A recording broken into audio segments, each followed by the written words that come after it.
Single dad broke his leg, saving a woman from a building fire. She owned the lottery company. But when he woke up, broken, and hopeless, he had no idea the woman he dragged from the flames would hold the winning ticket to the rest of his life.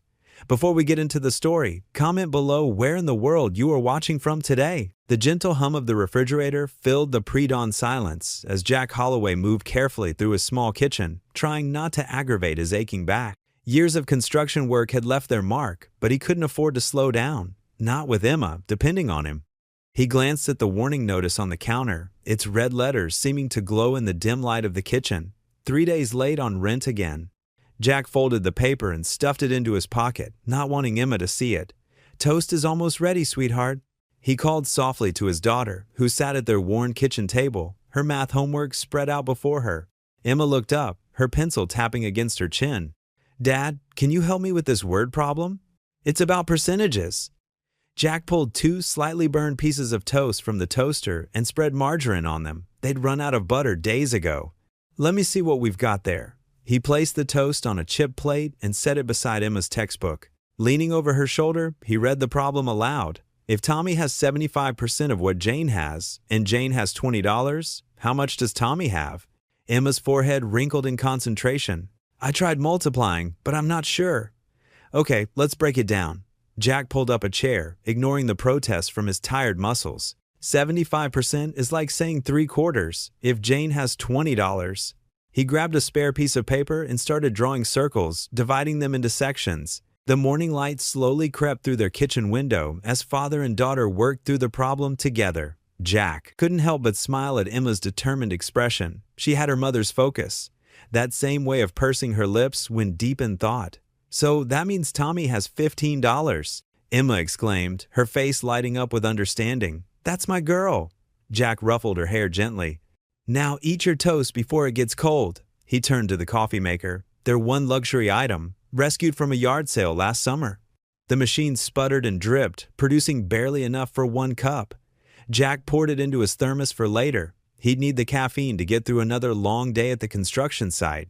Emma munched on her toast, watching him with those observant eyes that sometimes seemed too wise for her 10 years. "Dad, are we okay?" Jack's hand paused as he screwed on the thermos lid. "Of course we are, sweetheart. Why do you ask?" "I saw Mr. Peterson talking to you yesterday. He looked angry." Jack's chest tightened. Mr. Peterson, their landlord, had indeed cornered him yesterday, demanding the overdue rent. "Don't worry about Mr. Peterson," he said, trying to keep his voice light. "Everything's going to work out." Emma nodded, but Jack could see the worry lingering in her eyes. She'd grown up too fast after her mother passed, becoming too attuned to adult concerns.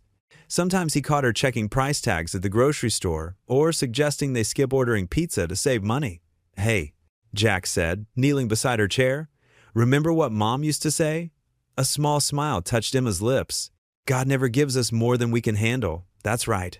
Jack touched her nose gently. "And we're handling it, aren't we?" Emma nodded, her smile growing stronger. "We're a team. The best team." Jack stood, checking his watch. "Now finish up. Bus comes in 20 minutes. While Emma ate, Jack packed her lunch, a peanut butter sandwich, an apple, and the last granola bar from the box. He'd skip lunch himself today. The overtime pay would help with the rent. The morning routine continued with its familiar rhythm. Emma brushed her teeth while Jack made her bed. She picked out her clothes, the pink sweater her grandmother had given her for Christmas, while he double-checked her backpack for homework. As Emma tied her shoes, Jack caught his reflection in the hallway mirror. The circles under his eyes were darker than usual, his face lined with worry, but he plastered on a smile when Emma looked up at him. "Got everything?" he asked. "Yep." She patted her backpack. "Oh wait, almost forgot." She ran back to her room and returned with a small paper crane. "For your truck, for good luck." Jack's throat tightened as he accepted the delicate creation. Emma had been folding paper cranes ever since learning about the Japanese tradition in school. 1,000 cranes for a wish. He carefully tucked it into his shirt pocket. "Perfect timing," he said as they heard the rumble of the school bus outside. "Coat on, young lady." Emma slipped into her jacket, a bit too small now, but it would have to last until next winter, and gave him a quick hug. "Love you, Dad." "Love you too, sweetheart." He kissed the top of her head, breathing in the strawberry scent of her shampoo. Have a great day at school." He watched from the doorway as she climbed onto the bus, waving until it disappeared around the corner. Then he allowed his shoulders to sag, the weight of their situation settling back onto him. The drive to work was quiet, his old truck protesting against the cold morning air. Jack touched the paper crane in his pocket, thinking about Emma's unwavering faith in him. He had to find a way to make things work. Maybe he could pick up some weekend work, or see if any of the other sites needed extra hands. Traffic slowed to a crawl as he approached downtown, giving him an unwanted moment to think about the mounting bills, the rent notice, the empty kitchen cabinets. But he pushed those thoughts aside as he pulled into the construction site parking lot. He couldn't afford distractions, not in his line of work. "Just another day," he muttered to himself, grabbing his hard hat and tool belt. "Just get through another day." The setting sun painted the sky in shades of orange and pink as Jack's old pickup truck rumbled down Cedar Street. His shoulders ached from hauling lumber all day, and his worn work boots felt heavy on the pedals. The construction site had been especially demanding today, rushing to meet impossible deadlines while short-staffed, as usual. He adjusted the rearview mirror, catching a glimpse of the photo of Emma he'd tucked into the corner. Her smile, so much like her mother's, gave him the strength to push through days like this. Soon he'd be home, helping her with her science project about the solar system. The thought brought a tired smile to his weathered face. The familiar route home took him past the Oakwood Apartments, a tired 3-story building that had seen better days. Jack had done some repair work there last summer, fixing loose railings and patching leaky pipes for old Mrs. Henderson, who always insisted on paying him with homemade cookies despite his protests. Something was different today. Jack's hands tightened on the steering wheel as he noticed dark smoke billowing from one of the upper windows. His heart began to race as he saw orange flames flickering behind the glass. Without hesitation, he pulled his truck to the curb, tires screeching against the pavement. In the distance, sirens wailed their urgent song, but they sounded too far away. Jack jumped out of his truck, leaving the door wide open. The heat hit him first, waves of it rolling off the building like an invisible tide. Then came the acrid smell of burning plastic and wood. Several residents stood on the lawn, some still in their pajamas, others clutching precious belongings they'd managed to grab. Mrs. Henderson was among them, wrapped in a thin bathrobe, her face streaked with soot. "Jack," she called out, her voice trembling. "Thank God you're here. Mr. Collins is still up there, 3rd floor. He has trouble walking, and nobody can reach him." The flames were spreading quickly now, eating their way across the facade like hungry fingers. Black smoke poured from multiple windows, and Jack could hear the ominous crack of timber giving way somewhere inside. The rational part of his brain screamed at him to wait for the firefighters, but another voice, the one that had gotten him through the hardest days after losing Sarah, wouldn't let him stand idle while someone needed help. Jack shrugged off his work jacket and pulled his t-shirt up over his nose. The building's entrance was still clear, though smoke was beginning to cascade down the stairwell like a dark waterfall. He took a deep breath of clean air and charged forward. The heat inside was stifling, and the smoke made his eyes water immediately. The familiar hallway had transformed into something alien and threatening. Emergency lights cast eerie shadows through the haze, and the crackle of flames seemed to come from everywhere at once. "Hello!" Jack's voice boomed against the walls. "Anyone here? Call out if you can hear me." He took the stairs 2 at a time, keeping low where the air was clearer. The 2nd floor was bad, but the 3rd was worse. The smoke was so thick he could barely see 3 feet ahead. The wallpaper was bubbling from the heat, and pieces of ceiling were starting to fall. "Mr. Collins?" Jack shouted between coughs. "It's Jack Holloway. Where are you?" A weak cry came from somewhere down the hall, followed by the sound of coughing. Jack pressed forward, using the wall as a guide. The floor creaked ominously beneath his feet, and he could feel the heat of the flames through his work boots. "Keep calling out!" he yelled, his throat raw from the smoke. "I'm coming to get you!" The sound of splintering wood echoed through the building, followed by a crash that shook the entire floor. Jack stumbled but kept moving. Somewhere behind him, a window exploded from the heat, sending shards of glass skittering across the floor. Through the chaos, he heard another sound, a woman's scream, coming from behind a door to his right. It wasn't Mr. Collins, but someone else was trapped up here too. The smoke was getting thicker, and the roar of the flames grew louder with each passing second. "Hello?" he called out again, his voice hoarse. "I'm here to help. Keep making noise so I can find you." The building groaned around him like a wounded animal. Through the smoke, Jack could see orange flames licking at the ceiling, spreading rapidly. The heat was becoming unbearable, and his lungs burned with each breath. But somewhere in this inferno, people needed help. He pressed forward, feeling his way along the wall, calling out again and again. The sirens were closer now, but Jack knew the firefighters might not make it in time. Time was running out, and he was these people's only hope. "If anyone can hear me," he shouted over the roar of the flames, "make some noise, I'm coming to help." Thick black smoke poured from the windows of the 3-story apartment building as Jack sprinted across the parking lot. His heart pounded against his ribs, but years of construction work had taught him to think clearly under pressure. The wailing sirens still sounded distant, too distant.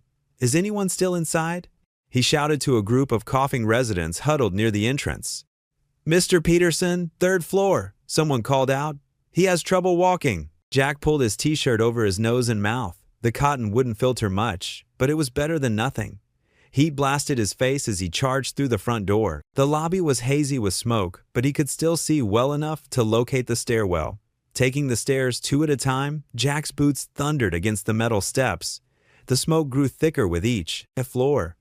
By the time he reached the 3rd floor landing, he had to crouch low to breathe. The hallway stretched before him like a tunnel of gray fog. "Mr. Peterson!" His voice was hoarse from the smoke. "Anyone here?" A weak cough answered from somewhere down the hall. Jack pressed forward, staying close to the floor where the air was clearer. The heat pressed against him like a physical weight. Sweat ran down his face, stinging his eyes. The first door he tried was locked. The second swung open to reveal an empty apartment. At the third, he heard movement inside. "Mr. Peterson?" Jack called, pushing the door open. An elderly man in striped pajamas sat on the floor near a window, gasping for air. "Can't walk," he wheezed. "I've got you, sir." Jack wrapped an arm around the man's waist and helped him to his feet.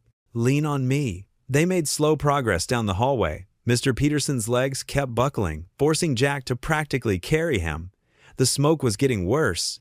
Somewhere above them, wood crackled ominously. Finally reaching the stairwell, Jack helped Mr. Peterson begin the descent.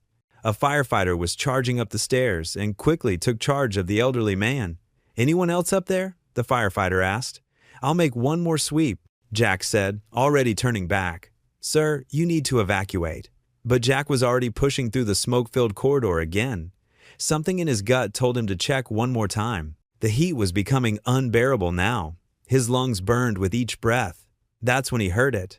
A faint cry from the far end of the hall. "Hello?" he called out. "Anyone there?" Another cry, barely audible, over the roar of the flames. Jack stumbled forward, keeping one hand on the wall to stay oriented in the thickening smoke. The paint was hot under his palm. The sound led him to a door at the end of the hall. He tried the handle. Stuck. He could hear labored breathing on the other side. "Stand back from the door," he shouted. Jack took 2 steps back, then launched his shoulder against the door. Pain shot through his arm, but the door held. He kicked next, channeling every ounce of strength into his steel-toed work boot. The frame splintered on the third kick. Inside, a woman in business attire lay unconscious near a desk. The room was filling rapidly with smoke. Jack dropped to his knees beside her, checking for a pulse. It was there, weak but steady. "Ma'am, can you hear me?" No response. The woman's face was streaked with soot, her breathing shallow. Jack knew he had to get her out immediately. He scooped her up in his arms, surprised by how light she felt. The hallway had become an inferno. Flames licked up the walls, and the ceiling groaned overhead. Jack hunched over the woman protectively, trying to shield her face from the worst of the heat. 20 feet to the stairwell, 15 feet, 10 feet. A thunderous crack split the air. Jack looked up to see a burning support beam breaking free from the ceiling. Time seemed to slow down. In that stretched moment, he made a choice. He twisted, making sure the woman's body was clear, but there wasn't time to get himself completely out of the way. The beam crashed down onto his right leg with crushing force. White-hot pain exploded through his body. The world tilted sideways. Jack's vision swam, dark spots dancing at the edges. Through the haze of pain, he was dimly aware of heavy boots pounding up the stairs. Firefighters in full gear appeared through the smoke like angels in yellow.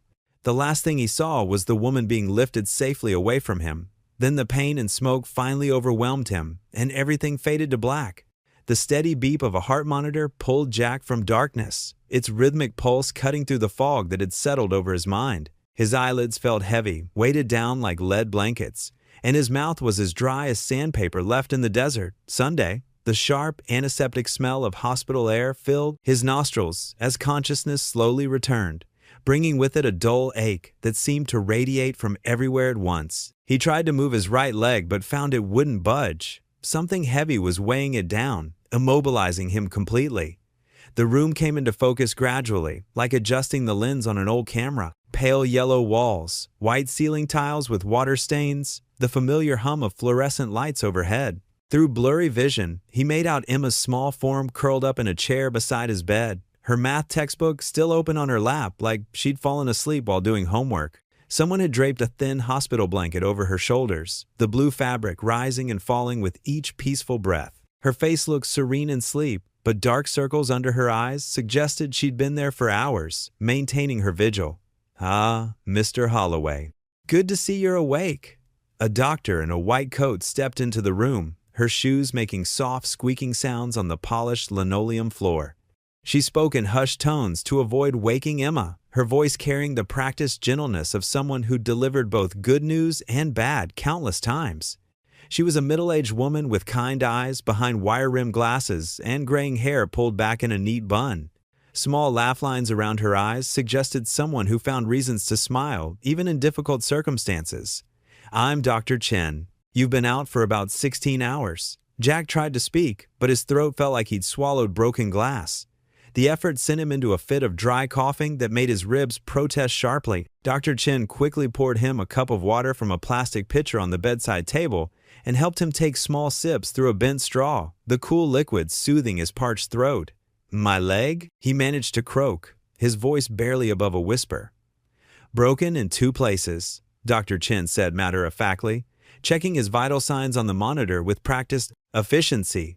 The numbers glowed green against the black screen: blood pressure, heart rate, oxygen levels. The falling beam did some significant damage, but you were incredibly lucky. It could have been much worse. A few inches higher and we might be having a very different conversation. She adjusted his IV drip slightly. "We've set it properly with pins and plates, and with some physical therapy, you should make a full recovery. Though it will take time, several months at minimum, several months." The words hit him like a physical blow. How was he supposed to work? How would he pay the bills? Emma's school supplies? Their rent that was already 2 weeks late? Memory flooded back in vivid, uncomfortable detail. The burning building with its acrid smoke and unbearable heat. The elderly man he'd helped out first, his grateful tears mixing with soot on his weathered face. And then? "The woman," he said urgently, trying to sit up despite the pain. "In apartment 3B. Did she?" "Doctor." Chen's face brightened, and she gently pressed his shoulder back against the pillows. "Both people you saved are alive and well, thanks to you. The elderly gentleman, Mr. Rodriguez, was treated for smoke inhalation and released this morning. His family wanted me to tell you they're forever in your debt." She paused, glancing at his chart with a slight smile. "The woman you pulled from 3B was Margaret Delaney. She's being treated for smoke inhalation and some minor burns on her hands, but she'll make a complete recovery." Jack closed his eyes in relief, feeling a weight lift from his chest that had nothing to do with his bruised ribs. He'd made it in time. Both of them were safe. Then the name registered, cutting through his medication-induced haze. "Margaret Delaney? As in, the CEO of Heartland Lottery?" "Yes." "Doctor?" Chen's smile widened. "You're something of a local hero, Mr. Holloway. The newspapers are calling you the single dad who saved the lottery queen. Channel 7. News has been calling every hour asking for an interview." Jack groaned, sinking deeper into his pillows. The last thing he wanted was attention. He hadn't done anything special. He'd just done what anyone would have done, what anyone should do when people needed help. His eyes drifted to Emma, still sleeping soundly, her small hand curled under her cheek. "How long has she been here?" "Your daughter arrived with your sister-in-law right after you were brought in last night. She refused to leave, even when we told her visiting hours were over." Dr. Chen's expression softened, and she glanced fondly at Emma. "She's quite determined, that one. The nurses have been bringing her crackers and juice boxes. She told me she needed to make sure you were breathing properly. That's my girl. Jack whispered, his heart swelling with love and guilt in equal measure. Emma had already lost her mother. She must have been terrified when she heard about the fire. The thought of putting her through that kind of fear again made his chest tighten. A nurse entered with fresh bandages and pain medication, her scrubs decorated with cartoon characters that seemed designed to make children smile. As she checked his IV and replaced his bandages with gentle efficiency, Jack tried to sit up straighter, wincing as sharp pain shot through his leg and into his hip. "Easy there," the nurse cautioned, her voice warm but firm. "The pain medication will kick in soon. You've got some pretty bruised ribs, too, and your left shoulder took a beating." No sudden movements for a while. Emma stirred in her chair, stretching like a cat waking from a nap. Her eyes fluttered open, unfocused at first, then sharpening as they landed on Jack's face. When she saw he was awake and alert, her whole face lit up like Christmas morning.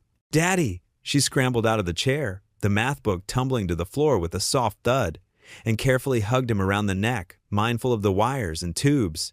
"Hey, sweetheart," Jack said, his voice rough with emotion. He could feel her small body trembling slightly against him, could smell the familiar scent of her strawberry shampoo mixed with the antiseptic hospital air. "I'm okay. Everything's going to be fine." "I was so scared," Emma whispered against his shoulder, her voice muffled. "Aunt Sarah got a phone call and started crying. Then she said you ran into a fire to save people. Why did you do that? What if you died like Mommy?" The question hit him like a punch to the gut. Jack stroked her hair, marveling at how much it reminded him of her mother's, the same golden brown color, the same way it curled slightly at the ends. "Sometimes, honey, when others need help, we have to be brave, even when we're scared, even when it's dangerous." Emma pulled back, her expression serious beyond her 10 years, those blue eyes that were so much like her mother's, studying his face intently. "Like Mom was brave when she was sick?" "Yeah," Jack said softly, his throat tightening. "Just like that. She fought so hard to stay with us, didn't she?" Emma nodded solemnly, then leaned against him again, this time more gently. "The nurse said, 'You're a hero.' Are you famous now?" Despite everything, Jack almost smiled. "I'm not a hero, Em. I just did what felt right." Dr. Chen cleared her throat gently, her pen clicking as she finished making notes on his chart. "I'll leave you two to catch up. But Mr. Holloway, you should know, there's someone else who's been asking to see you. She's been quite persistent, actually." As if summoned by their conversation, a soft knock echoed on the doorframe. A woman stood there, elegant even in a standard-issue hospital gown, holding a bouquet of yellow roses that seemed to glow in the harsh, fluorescent light. She had silver-streaked dark hair that fell in soft waves around her shoulders and carried herself with natural authority, despite leaning slightly on a wooden cane. Her face bore a few small bandages where debris had scraped her during the fire, but her eyes were clear and intense as they met Jack's, intelligent eyes that seemed to see right through him. For a moment, nobody spoke. The only sounds were the steady beep of monitors and the distant chatter of the nurses' station down the hall. "You saved me," she whispered, her voice carrying a weight of emotion that filled the small room. The morning sun streamed through the hospital window, casting warm squares of light across Jack's bed. His leg throbbed beneath the cast, but the pain medication kept the worst of it at bay. Emma sat cross-legged in the visitor's chair, her math homework spread across her lap. A gentle knock drew their attention to the door. Margaret Delaney stood there, holding 2 paper coffee cups and a small pink bag. "Good morning," she said, her elegant voice carrying warmth that matched the morning light. "I thought you might need this." She placed one of the coffees on Jack's bedside table. "Mrs. Delaney, you really don't have to," Jack started, but Emma cut him off. "Thank you, Miss Maggie." Emma bounced up from her chair, careful not to scatter her homework. "Is that hot chocolate for me?" Maggie's eyes crinkled with delight. "Indeed it is, dear. And please, both of you just call me Maggie." She handed Emma the pink bag. "I also brought you some colored pencils. Your father mentioned you like to draw." Jack watched his daughter's face light up. The simple gift meant the world to her. He could tell by the way she hugged the bag to her chest. His throat tightened. These past few days, Maggie had shown such kindness, visiting every morning without fail. "The newspaper called again," Maggie said, settling into the chair beside Emma. "They're running another story tomorrow. The lottery hero. They're calling you now." Jack shifted uncomfortably. "I'm no hero. Anyone would have done the same." "That's not true, Daddy," Emma said firmly. "You're the bravest person ever." Maggie nodded in agreement.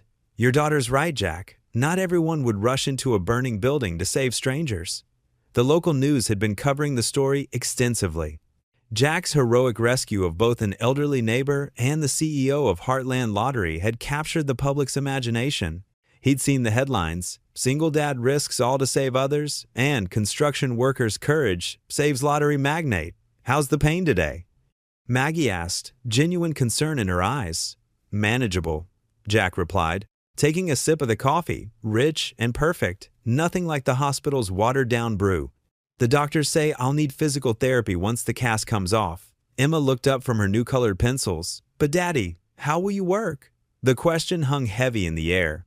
Jack's construction job required him to be on his feet all day, climbing, scaffolding, carrying materials. With his injury, that wouldn't be possible for months. "We'll figure something out, sweetie," he said, trying to keep the worry from his voice. Maggie watched this exchange, her expression thoughtful. "You know, Jack, I meant what I said about covering your medical expenses." "Mrs. Delaney, Maggie, I appreciate the offer, but please," she interrupted gently, "let me do this. You saved my life." Jack looked down at his hands, calloused from years of hard work. Pride warred with practicality in his mind. The hospital bills would be enormous, and with no income coming in. Emma touched his arm. "Daddy, remember what Pastor Mike always says about accepting God's blessings?" A small laugh escaped him. "Using my own lessons against me, huh?" Maggie smiled, her eyes twinkling. "Smart girl you've got there, Jack." The morning passed pleasantly as Maggie shared stories about her company's charitable initiatives. Emma listened intently, occasionally adding her own observations that made both adults laugh. Jack found himself relaxing, drawn in by Maggie's easy manner and genuine interest in their lives. "Did you know," Maggie said to Emma, "that your father saved not just me, but Mr. Peterson from 2 amperes as well? That sweet old man brings me tomatoes from his balcony garden every summer." Emma beamed with pride. "That's because Daddy always helps people. He fixed Mrs. Rodriguez's sink last month and wouldn't take any money for it." "Emma," Jack protested, but Maggie was already smiling. "That doesn't surprise me one bit," she said. "Your father is a special person, Emma. The world needs more people like him." The nurse came in to check Jack's vitals, and Emma took the opportunity to show Maggie her drawings. Jack watched them together, his daughter's small hand gesturing excitedly, Maggie's elegant head bent close, offering genuine praise and encouragement. When visiting hours drew to a close, Maggie gathered her things. "I'll be back tomorrow," she promised. "And Jack, please think about what I said about the medical expenses." After she left, Emma curled up next to Jack's bed, working on a new drawing with her colored pencils. "I like Miss Maggie," she said simply. "She reminds me of Grandma Mary." Jack's mother had passed away 2 years ago, and the comparison struck him. There was something maternal about Maggie's presence, something that went beyond mere gratitude for his actions. Later that afternoon, while Emma was getting a snack from the cafeteria with their neighbor Mrs. Martinez, who had come to help, Maggie returned briefly. She spoke quietly with the head nurse at the station, her checkbook open on the counter. The nurse nodded repeatedly, making notes in the computer. "Remember," Maggie said softly, "not a word to Mr. Holloway until discharge. I want him to focus on healing, not worrying about bills." The nurse smiled knowingly. "Of course, Mrs. Delaney. We understand." Maggie looked back at Jack's room, where he had finally drifted off to sleep, his face peaceful for the first time in days. A gentle smile touched her lips before she turned and walked toward the elevator, her heels clicking softly on the polished floor. Jack balanced precariously on his crutches in the tiny kitchen of their apartment, trying to reach a coffee mug from the upper cabinet. His injured leg, wrapped in a bulky cast, hung uselessly as he stretched. The mug slipped from his fingertips and shattered on the linoleum floor. "Daddy?" Emma called from her bedroom. "Are you okay?" "I'm fine, sweetheart. Just dropped something." He stared at the broken pieces, feeling as fragmented as the ceramics scattered across the floor. 2 weeks home from the hospital, and even the simplest tasks felt like climbing mountains. The phone rang, making him jump. He hobbled to the counter where his cell phone buzzed against the worn surface. The screen displayed Peterson Construction. "Hello?" Jack's throat tightened as he recognized his boss's voice. "Jack, it's Bill." There was a heavy pause. "Listen, I've been talking with HR and the insurance company. Jack closed his eyes, already knowing what was coming. He lowered himself onto one of the kitchen chairs, the crutches clattering against the table. "The liability is too high, Jack, with your injury." Bill's voice cracked slightly. "We can't hold your position. Doctor says it'll be months before you're cleared for site work, and we've got deadlines to meet." The words hit like physical blows. Jack pressed his free hand against his forehead, trying to steady his breathing. "I understand, Bill. You're one of our best, Jack. When you're healed up, come see me first. But right now," Bill cleared his throat, "your final check will be deposited Friday. We're including 2 weeks severance. Thanks." The word came out hollow. After hanging up, Jack sat motionless at the kitchen table. The broken mug still lay scattered on the floor, a fitting metaphor for his life right now. The morning light caught the edges of the eviction warning notice on the counter. Their third one. Without his job, there wouldn't be any way to catch up on the back rent. Emma appeared in the doorway, her backpack slung over one shoulder. "The bus will be here soon." Jack forced a smile. "Got everything you need for school?" She nodded, then pointed at the broken mug.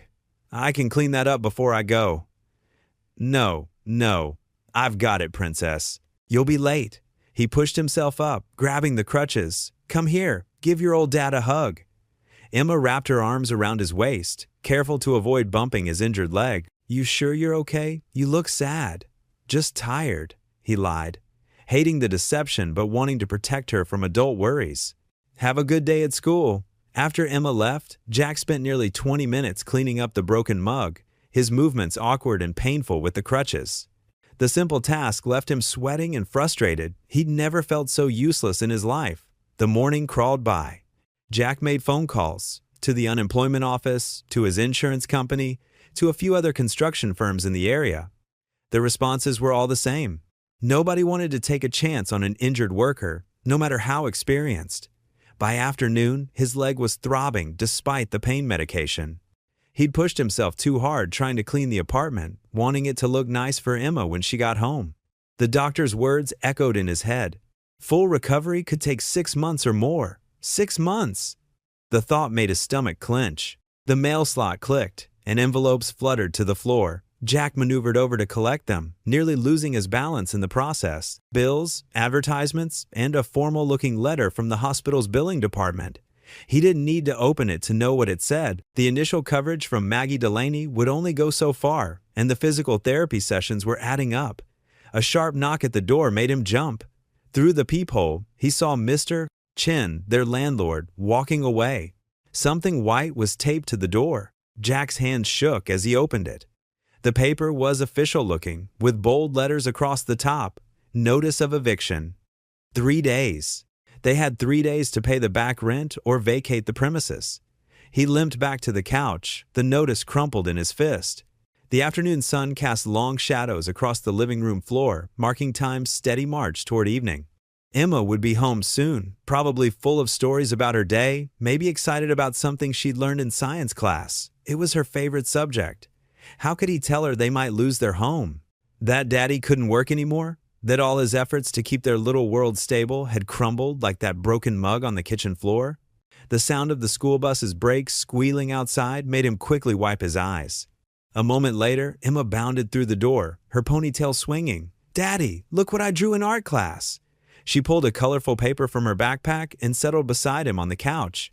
It was a picture of their apartment building, with 2 stick figures out front, one tall, one small, holding hands. "That's beautiful, sweetheart." His voice barely held steady. Emma spread her art supplies across the coffee table and began working on a new drawing, humming softly to herself. Jack sat in silence beside her, the eviction notice burning a hole in his pocket, watching his daughter color her bright pictures in a world that still made sense to her. The setting sun painted the walls orange, then pink, then purple, but Jack barely noticed. He was lost in calculations, trying to figure out how to make numbers add up differently, how to turn nothing into something, how to keep his daughter's world from falling apart. Emma worked on her drawing, oblivious to her father's distress, adding splashes of yellow and blue to her paper, while Jack sat motionless beside her, drowning in the silence of his fears. The morning sun filtered through the worn curtains of Jack's small apartment, casting long shadows across the cramped living room. He sat at the kitchen table, staring at bills spread before him, his crutches propped against the wall nearby. Emma had just left for school, her cheerful goodbye still echoing in his ears, making the harsh reality of their situation even harder to bear. A gentle knock at the door startled him. He quickly gathered the bills, shoving them under a magazine, and grabbed his crutches. The movement sent a sharp pain through his injured leg. "Coming," he called, awkwardly maneuvering toward the door. Through the peephole, he saw Maggie Delaney's elegant figure, her silver hair neatly styled, holding what appeared to be grocery bags. Jack's face flushed with embarrassment as he opened the door. "Mrs. Delaney, this is unexpected. Please, it's Maggie," she said warmly, lifting the bags. "I brought some essentials. I hope you don't mind." Before he could protest, she had already stepped inside, her eyes taking in the modest apartment. Jack noticed her gaze pause briefly on the eviction notice that had fallen to the floor near the door. He hadn't managed to hide it in time. "Let me help you with those bags," he said quickly, trying to distract her. "Absolutely not. You'll sit right back down, Jack Holloway." Her tone was gentle but firm, reminding him of his late mother. "Where's your kitchen?" He watched helplessly as she found her way there, setting the bags on the counter and beginning to unpack them. Fresh fruit, vegetables, bread, and other staples emerged one by one. "Mrs. Delaney, Maggie, this isn't necessary. I can't accept." "You can, and you will," she interrupted, placing a carton of milk in his nearly empty refrigerator. "Consider it part of my ongoing thank you for saving my life." Jack sank into a kitchen chair, his leg throbbing. "I would have done that for anyone." "I know." Maggie paused her unpacking, turning to face him. "That's exactly why. I'm here." She pulled out the chair across from him and sat down, her expression serious but kind. "I saw the notice by the door, Jack." He looked away, his jaw tightening. "It's temporary. I'll figure something out." "I'm sure you will," she agreed. "But I have a proposition that might help speed things along." She reached into her purse and withdrew a business card, placing it on the table between them. "Heartland Lottery needs someone to oversee facilities maintenance at our main office." Jack stared at the card, not reaching for it. "I don't need charity." "It's not charity, it's an opportunity," Maggie countered. "The position's been open for weeks. Light duty, perfect while you're healing. The pay is good, and it comes with full benefits." She leaned forward slightly. Emma would be covered too. At the mention of his daughter's name, Jack's resistance wavered. He thought of her worn-out sneakers, the field trips he couldn't afford, the college fund that remained empty. "I don't know anything about office work," he admitted. "You know about buildings, about repairs, about managing projects. That's what we need." Maggie's voice softened. "Jack, accepting help isn't weakness. Sometimes it's the strongest thing we can do for those who depend on us." He picked up the business card, running his thumb over the embossed logo. The paper was thick, expensive. Everything about it spoke of a world far removed from his own. "I can't make any promises," he said finally. "All I'm asking is that you think about it." Maggie stood, smoothing her skirt. "The position starts whenever you're ready." She walked to the door, then paused. "You know, Jack, some people win the lottery with numbers. Others win it by being exactly who they are, exactly when someone needs them." After she left, Jack sat at the kitchen table, turning the business card over and over in his hands. The morning light caught the gold lettering, making it shimmer. His eyes drifted to Emma's school photo on the refrigerator, her smile bright and hopeful, then to the eviction notice still lying by the door. The business card felt impossibly heavy in his hands, weighted with promise and pride, opportunity and obligation. He placed it on the table, staring at it as if it might whisper the right answer to him. Jack Holloway stood before the gleaming glass doors of Heartland Lottery's headquarters, his reflection distorted in the morning sunlight. His borrowed suit jacket felt stiff and uncomfortable, a far cry from his usual work clothes. He adjusted his tie for the 10th time, feeling like an imposter in this world of polished marble and designer suits. The automatic doors slid open with a soft whoosh, releasing a blast of cool air. Jack gripped his crutches tighter and made his way into the vast lobby. Crystal chandeliers hung from the high ceiling, casting rainbow patterns across the floor. The click of his crutches echoed against the marble, drawing attention from the steady stream of employees heading to their offices. A young security guard approached, his expression uncertain. "Can I help you, sir?" "I'm Jack Holloway. I'm supposed to meet Miss Kahn." "Delaney." Recognition flickered across the guard's face. "Oh, yes, sir. She mentioned you'd be coming. Please, let me escort you to the reception desk." At the circular desk, a professionally dressed woman looked up from her computer. Her eyes widened slightly as she recognized him from the news coverage. "Mr. Holloway, welcome to Heartland Lottery. Miss Delaney asked us to expect you." She made a quick call, and within minutes, the elevator doors opened to reveal Maggie Delaney herself.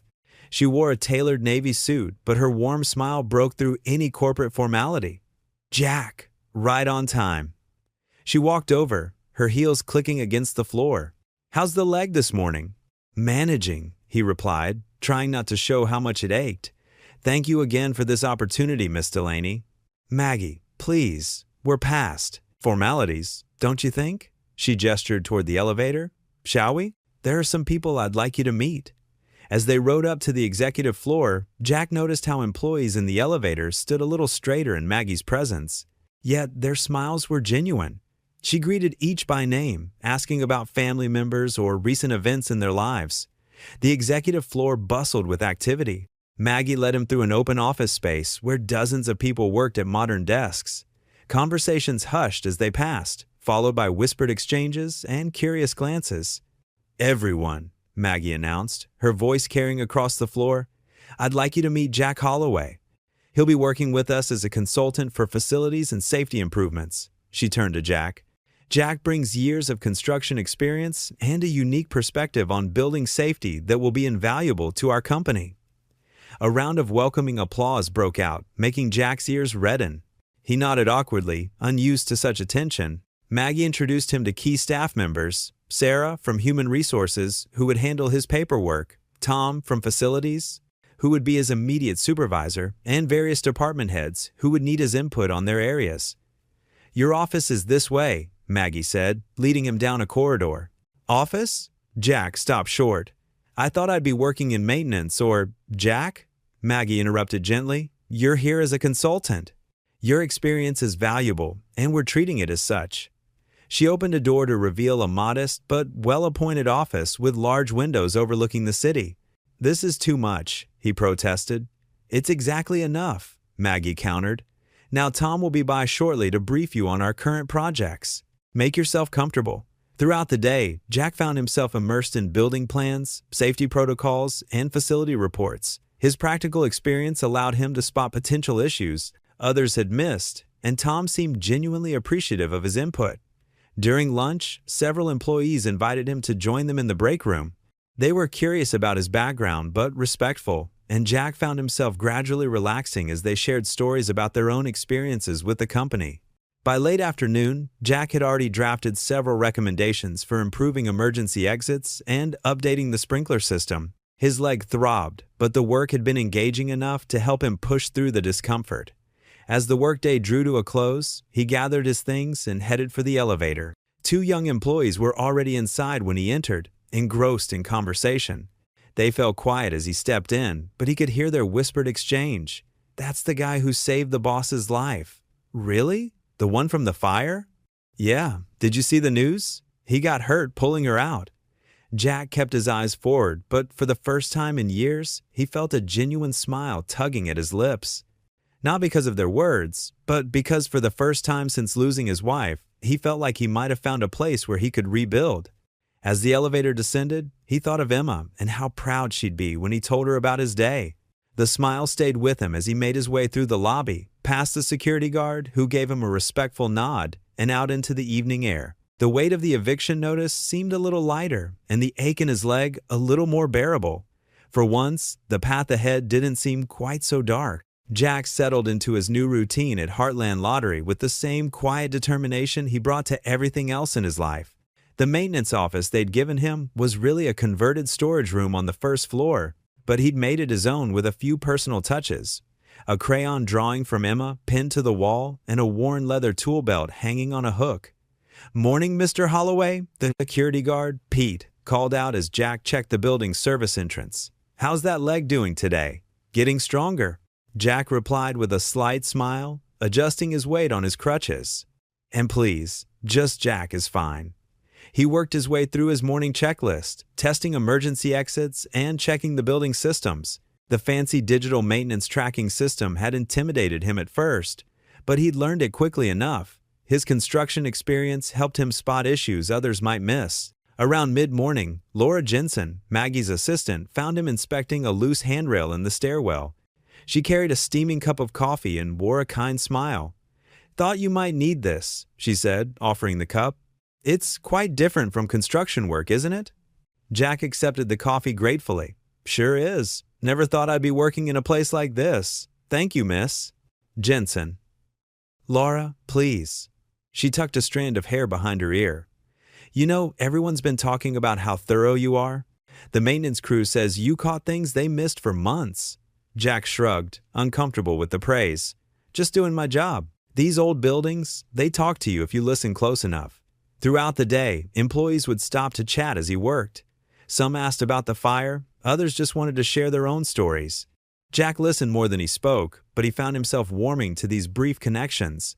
At 3 o'clock, Emma bounced through the lobby doors, her backpack covered in cartoon stickers and her eyes wide with excitement.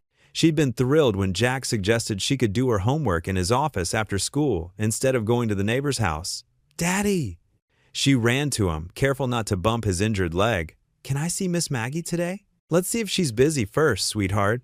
Jack smoothed her hair. "Remember what we talked about?" Emma nodded solemnly. "This is your work now, and we have to be professional." She pronounced the last word carefully, making Jack smile. They made their way to his office, where Emma settled at the small table he'd set up for her. She pulled out her math homework while Jack reviewed maintenance requests on his tablet. Laura stopped by with a small package of cookies for Emma. "These were left over from the board meeting," she said with a wink. "Can't let them go to waste." "Thank you, Miss Laura." Emma's face lit up. "Did you know my daddy fixed the squeaky door on the 3rd floor today?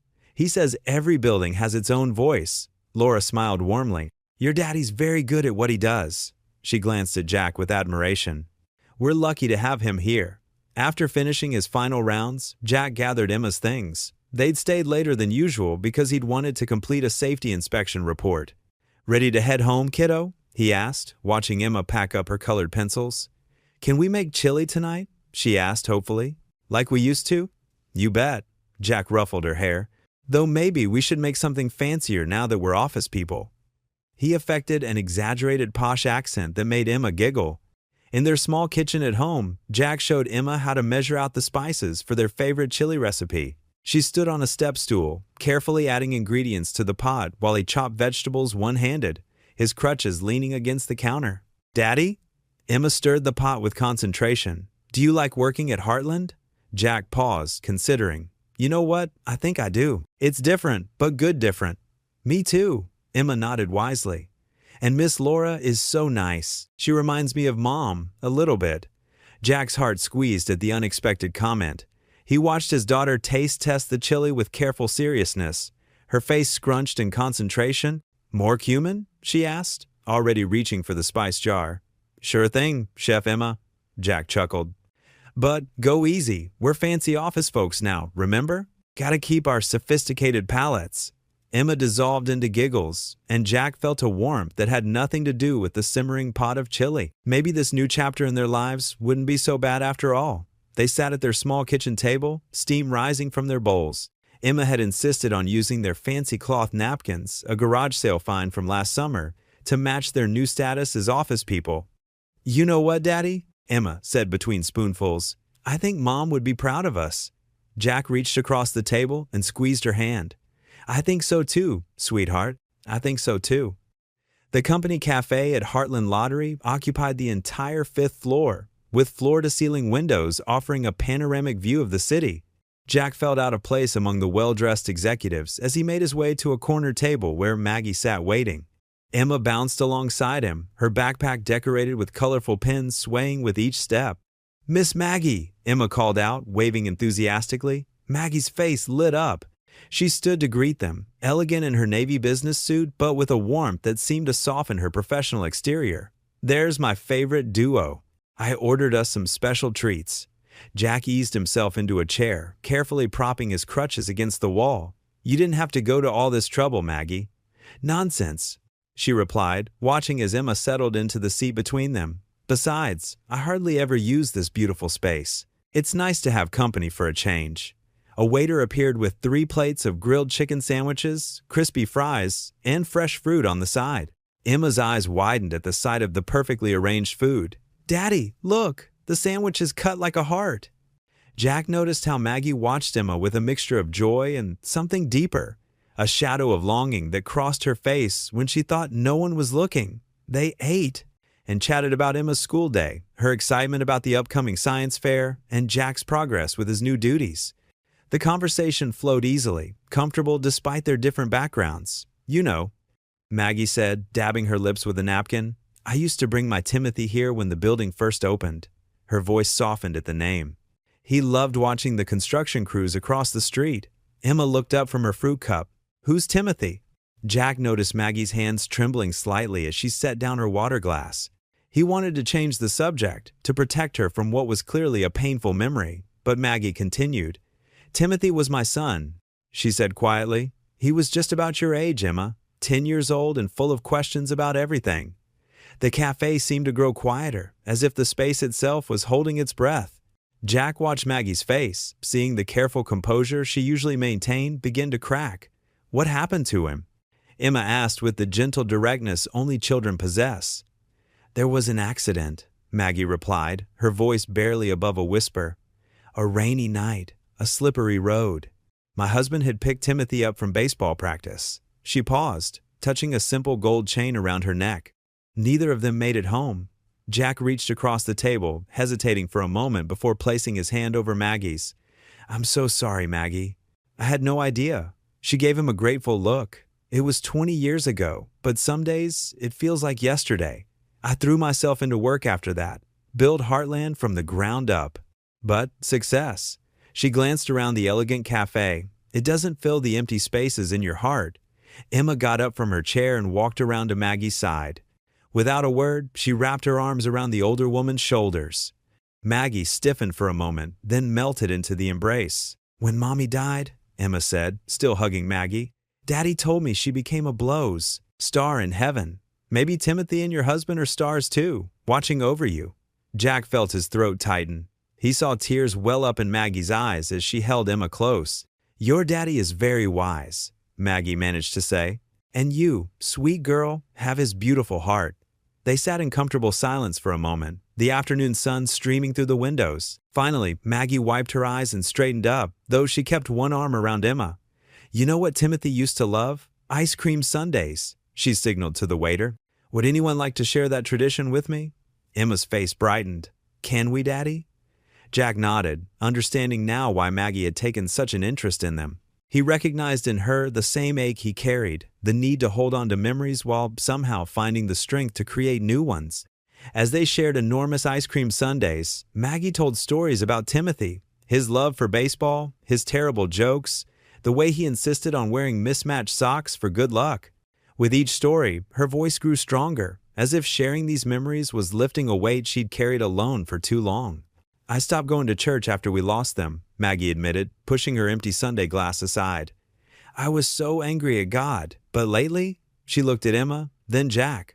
"Lately I've been thinking about faith again, about how sometimes blessings come in unexpected ways." Jack understood. Since losing Sarah, his own faith had been tested, but it had also been his anchor, giving him strength to be both mother and father to Emma. "Sometimes," he said carefully, "God sends us exactly what we need, even if it's not what we thought we wanted." Emma had fallen asleep against Maggie's shoulder, ice cream smeared at the corner of her mouth. Jack checked his watch and realized they'd been talking for nearly 2 hours. "We should get going," he said, reaching for his crutches. "Emma has homework, and I'm sure you have meetings." Maggie nodded reluctantly. She gently woke Emma, who blinked sleepily and gathered her backpack. They made their way to the elevator, Jack moving carefully on his crutches while Maggie held Emma's hand. In the parking lot, Jack helped Emma into their old pickup truck. Through the rearview mirror, he could see Maggie standing by the building entrance, watching them. Even from this distance, he could see the tears in her eyes. But there was something else there too, a spark of hope, as if she'd found something she thought she'd lost forever. The morning sun filtered through the windows of Maggie's corner office as she watched Jack help an elderly janitor fix a wobbly cart. Even with his crutches, he'd insisted on getting down on his good knee to tighten the wheel. His kindness, so natural and unpretentious, touched something deep in her heart. Laura, her assistant, knocked softly on the door frame. "Mrs. Delaney, the board members are waiting in the conference room." Maggie nodded, but her eyes remained fixed on Jack. "Tell me, Laura, how many applications do we get from people looking for a fresh start? Single parents, veterans, folks who've hit hard times?" "Dozens each month," Laura replied, checking her tablet. "We usually pass them to other companies since we're so selective with hiring." "Well, that changes today." Maggie turned a determined gleam in her eyes. "Schedule a meeting with HR. We're starting something new." 2 weeks later, the Heartland Lottery headquarters buzzed with excitement. Maggie stood at a podium in the main lobby, surrounded by employees and local press. Jack watched from the back, leaning on his crutches, with Emma beside him holding his hand. "Today, I'm proud to announce Heartland's Second Chance Initiative." Maggie's voice carried clearly through the space. "We believe everyone deserves an opportunity to rebuild their lives. Starting next month, we'll dedicate 20% of our new positions to veterans, single parents, and others who need a fresh start." The crowd erupted in applause. Emma tugged at Jack's sleeve. "Daddy, she's doing this because of you, isn't she?" Jack squeezed her hand, his throat tight with emotion. "No, sweetie. She's doing it because it's right." The initiative spread like wildfire. Local news stations picked up the story, and other companies in the area began calling to learn more. Maggie handled each interview with grace, never mentioning Jack by name, but always crediting her personal experience with everyday heroes as her inspiration. In the weeks that followed, the office transformed. A veteran with a prosthetic leg joined the security team. A single mother became Laura's assistant. A recovering addict took charge of the mailroom. Each new face carried a story of struggle and hope, much like Jack's own. One evening, after most employees had gone home, Jack sat at his modest desk in the facility's office. Emma was at a friend's house for a sleepover, giving him rare quiet time alone. He pulled out a piece of paper and began to write. "Dear Maggie, I'm not good with fancy words, but I need to say this. When I ran into that burning building, I wasn't thinking about changing lives or starting something big. I just did what needed doing, that's all. But you saw something more. You took one simple act of kindness and turned it into hope for so many others. Every morning now, I see people coming to work with their heads held high, proud to have a second chance. Their kids, like my Emma, can dream bigger dreams. You could have just written a check and forgotten about me. Instead, you built something that will help families for years to come. That's real heroism, Maggie. Thank you for showing me that sometimes the biggest changes start with the smallest acts of faith." He folded the paper carefully and walked to Maggie's office. The security guard, Tom, one of the new hires, gave him a friendly nod as he passed. Jack placed the note on Maggie's desk, right next to her favorite coffee mug with its chip on the rim that she refused to replace. The next morning, Maggie arrived early as usual. The cleaning crew was just finishing up, and the first rays of dawn painted the sky in soft pinks and purples. She spotted the folded paper immediately. As she read Jack's words, her perfectly maintained composure cracked just a little. A single tear rolled down her cheek, followed by a warm smile that lit up her entire face. She carefully tucked the note into her desk drawer, right next to a photo of her son, the two most precious pieces of paper she owned. Through her office window, she watched Jack arrive for work, Emma skipping beside him despite his reminders to slow down. His limp was less pronounced now, his stride more confident. In helping him find his way back, she had somehow found her own path forward too. She pressed her intercom button. "Laura, could you come in? I have some ideas about expanding the Second Chance Initiative." The tears had dried, but the smile remained, bright as the morning sun streaming through her window. The Heartland Lottery headquarters' grand ballroom sparkled with elegant decorations. Crystal chandeliers cast a warm glow over the round tables draped in cream-colored linens. Fresh flowers filled silver vases, their sweet scent mixing with the aroma of gourmet dishes being served. Jack Holloway tugged at his borrowed tie, feeling out of place in the suit Maggie had insisted on having tailored for him. He sat at the main table, his crutches propped discreetly against the wall behind him. Emma, wearing a new blue dress, beamed at his side, her feet swinging beneath her chair as she sampled the fancy chocolate dessert. "You okay, Dad?" she whispered, noticing his fingers drumming nervously on the tablecloth. "Just a little scared, sweetheart," he admitted quietly, not used to talking in front of so many people. The ballroom was packed with over 200 guests, business leaders, community figures, and Heartland employees. Local news cameras lined the back wall, their red lights blinking steadily. Maggie rose from her seat, elegant in a deep purple dress, and approached the podium. The room fell silent. "Good evening, everyone," she began, her voice warm and strong. "Tonight marks a new chapter for Heartland Lottery. For years, we've been in the business of creating millionaires. But recent events have shown me that true wealth isn't always measured in dollars." Her eyes found Jack's, and she smiled. 2 months ago, a man I'd never met risked his life to save mine from a burning building. He didn't know who I was. He didn't stop to calculate the cost. He simply saw someone in need and acted. Jack felt his cheeks grow warm as heads turned toward him. Emma squeezed his hand under the table. "That man, Jack Holloway, didn't just save my life. He changed it. Through him, I've learned that sometimes the greatest gifts come wrapped in everyday courage and simple kindness." Maggie went on to outline the Second Chance Initiative, a comprehensive program to hire veterans, single parents, and people rebuilding their lives. The company would provide training, flexible schedules, and support services. "And now," Maggie concluded, "I'd like to invite Jack to share his story." The spotlight swung to him as applause filled the room. Jack gripped his crutches and made his way carefully to the podium. His hands trembled as he unfolded the small paper where he'd written his notes. "I'm not much for public speaking," he began, his voice quiet but steady. "Usually, I let my work do the talking, but tonight, I want to tell you about faith." He paused, taking a deep breath. 5 years ago, I lost my wife to cancer. I found myself alone with a 5-year-old daughter and more questions than answers. Some days, just getting out of bed felt impossible. In the audience, several people nodded in understanding. Jack continued, growing more confident. "But every morning, my little girl would smile at me, and I'd remember what my mother always said. Faith isn't about knowing the path. It's about taking the next step anyway." He looked at Emma, who was watching him with proud eyes. "So I took that step, day after day. Sometimes it was forward, sometimes backward, but I kept moving. I learned that strength isn't about never falling, it's about getting back up, one more time than you fall." The room was completely silent now, every face turned toward him. "The night of the fire, I didn't think about being brave. I just heard someone needed help, and I moved. That's all any of us can do. Take that next step, reach out that helping hand, trust that somehow it matters." His voice grew stronger. "Since coming to Heartland, I've seen that same spirit in so many of you.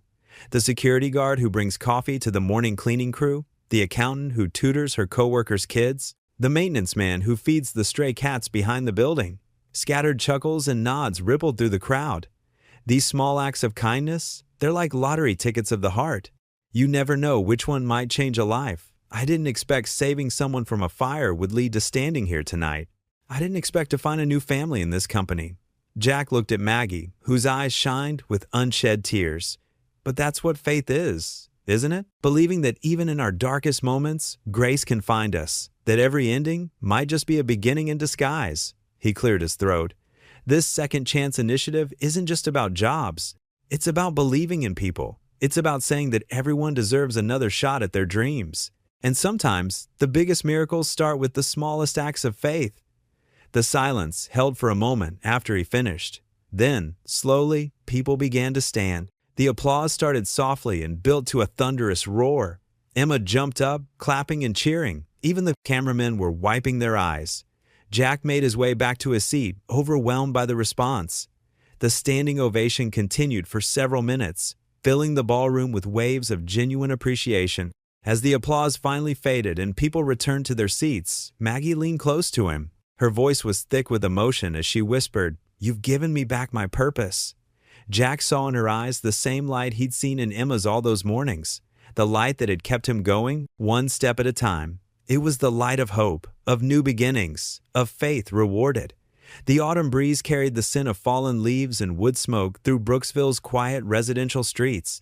Jack's limp was barely noticeable now as he walked slowly down the cracked sidewalk from his dented Honda to the front door of his small rental home. The familiar ache that had plagued him for months had finally begun to fade. His physical therapy sessions were paying off, and the constant throbbing pain in his leg had diminished to just an occasional twinge when the weather changed. The modest 2-bedroom house stood tucked between similar homes on Maple Street, its white paint peeling slightly around the window frames. Jack had grown to appreciate its simple charm, the way morning sunlight streamed through the kitchen window, how the old wooden floors creaked with character beneath his feet. Inside, Emma sat at their small kitchen table, surrounded by textbooks and papers, her golden blonde hair falling forward like a curtain as she concentrated intensely on her math homework. The tip of her tongue poked out slightly in concentration, a habit she'd inherited from her mother. She looked up with bright, sparkling eyes when Jack entered, dropping her pencil with a clatter. "Dad, I got an A+ on my science project." "That's wonderful, sweetheart." Jack's tired face broke into a genuine smile as he crossed the linoleum floor and pulled her into a tight hug. The scent of her. Strawberry shampoo filled his senses, and he marveled at how she seemed to grow taller each day. The refrigerator was already covered with Emma's recent achievements. Spelling bee certificates with gold stars, colorful art projects featuring stick figure families, and math quizzes marked with encouraging teacher comments. Now, this latest triumph would join the proud display. The kitchen timer chimed with its shrill beep, and Jack hurried to check the bubbling lasagna in their ancient oven. The cheese had turned perfectly golden brown, and steam rose from the edges where the sauce had caramelized. Maggie would be arriving soon for their weekly dinner, and he wanted everything to be just right. These meals had become a cherished routine over the past month, something he looked forward to all week. What started as occasional courtesy visits had grown into regular gatherings filled with genuine laughter and warm conversation that made their little house feel like a real home again. The doorbell's familiar chime echoed through the small rooms, and Emma bounded to answer it, her sneakers squeaking against the hardwood floor. "Miss Maggie!" she exclaimed with pure delight. Maggie stood in the doorway, elegant as always, even in her casual weekend attire. Soft wool slacks and a cream-colored sweater that complemented her silver hair. She held a white paper bag from Rosie's Bakery, the local shop known for its homemade treats. "Hello, dear one," she said warmly, bending down to embrace Emma with the natural affection of someone who had been starved for such moments. "I brought dessert, those chocolate chip cookies you love so much." "You're spoiling us again," Jack called from the kitchen, though his tone carried warmth and affection rather than protest. He'd stopped fighting her small kindnesses weeks ago. "Nonsense." Maggie replied with a gentle laugh, setting the aromatic bag on the worn Formica counter. "I get to enjoy them too, don't I?" She moved naturally through their small kitchen now, reaching confidently for the mismatched plates in the cabinet where she'd learned they belonged. Her familiarity with their humble space spoke of countless similar evenings. "Something smells absolutely wonderful in here." "Dad made his famous lasagna," Emma announced proudly, practically bouncing on her toes. "And guess what? I got an A+ on my science project about the solar system." "Mrs. Henderson said it was one of the best she's ever seen. Did you now?" Maggie's weathered face lit up with genuine enthusiasm, the kind of joy that came from sharing in a child's pure excitement. "Well, that certainly calls for a proper celebration. Tell me all about it, every single detail." As they settled around their small dining table with its cheerful, checkered tablecloth, the conversation flowed as easily as water between them. Jack watched with quiet contentment as Emma launched into an animated explanation of her project, complete with elaborate hand gestures describing the planet's orbits and the vast distances between stars. Maggie listened with the focused attention of someone who understood that these moments were precious, asking thoughtful questions that made Emma beam with pride and launch into even more detailed explanations. These dinner gatherings had become precious islands of peace in their sometimes uncertain lives. Jack noticed subtle changes in Maggie during these evenings, how she'd stopped checking her ever-present phone during meals, how the perpetual tension in her shoulders seemed to melt away. The lines of worry that usually creased her forehead, evidence of the weight she carried as a business leader, softened in the warm glow of their modest dining room lamp. The physical therapy must be working wonderfully, Maggie observed as Jack moved around the kitchen clearing plates, his movements fluid and confident. "You're barely favoring that leg anymore. Dr. Peterson says I'm ahead of schedule for recovery." Jack nodded, stacking the dishes with practiced efficiency. "Being able to move around at work instead of doing heavy construction labor probably helped more than I expected." "Speaking of work," Emma piped up eagerly, her eyes bright with excitement, "Dad helped me practice my presentation for Career Day next week. He's going to come talk to my class about safety and building things. I told everyone my dad's a real hero." "That's absolutely wonderful," Maggie smiled, her voice carrying a note of pride that surprised even her. Your father knows more about keeping people safe than anyone I've ever met." Her eyes met Jack's across the small room, and they shared a quiet moment of understanding that spoke of shared experiences and mutual respect. After dinner, Emma convinced them to venture out for ice cream at Murphy's, the old-fashioned parlor just 2 blocks away that had been serving the community for 3 generations. The evening was perfect for a leisurely stroll, crisp enough to require light jackets but not cold, with the first stars beginning to peek through the deepening purple sky like tiny diamonds scattered across velvet.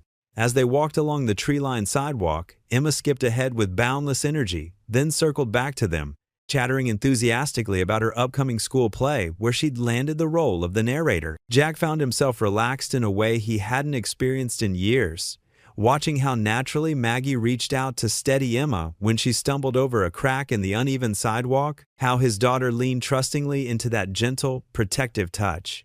At Murphy's, they claimed 3 red vinyl stools at the curved counter that squeaked musically when they turned. The shop's checkered floor and vintage milkshake machines transported them to a simpler time. Emma ordered her usual without hesitation, strawberry with rainbow sprinkles that she insisted made everything taste better. Jack chose classic vanilla, while Maggie surprised them both by selecting Rocky Road with its chunks of marshmallow and nuts.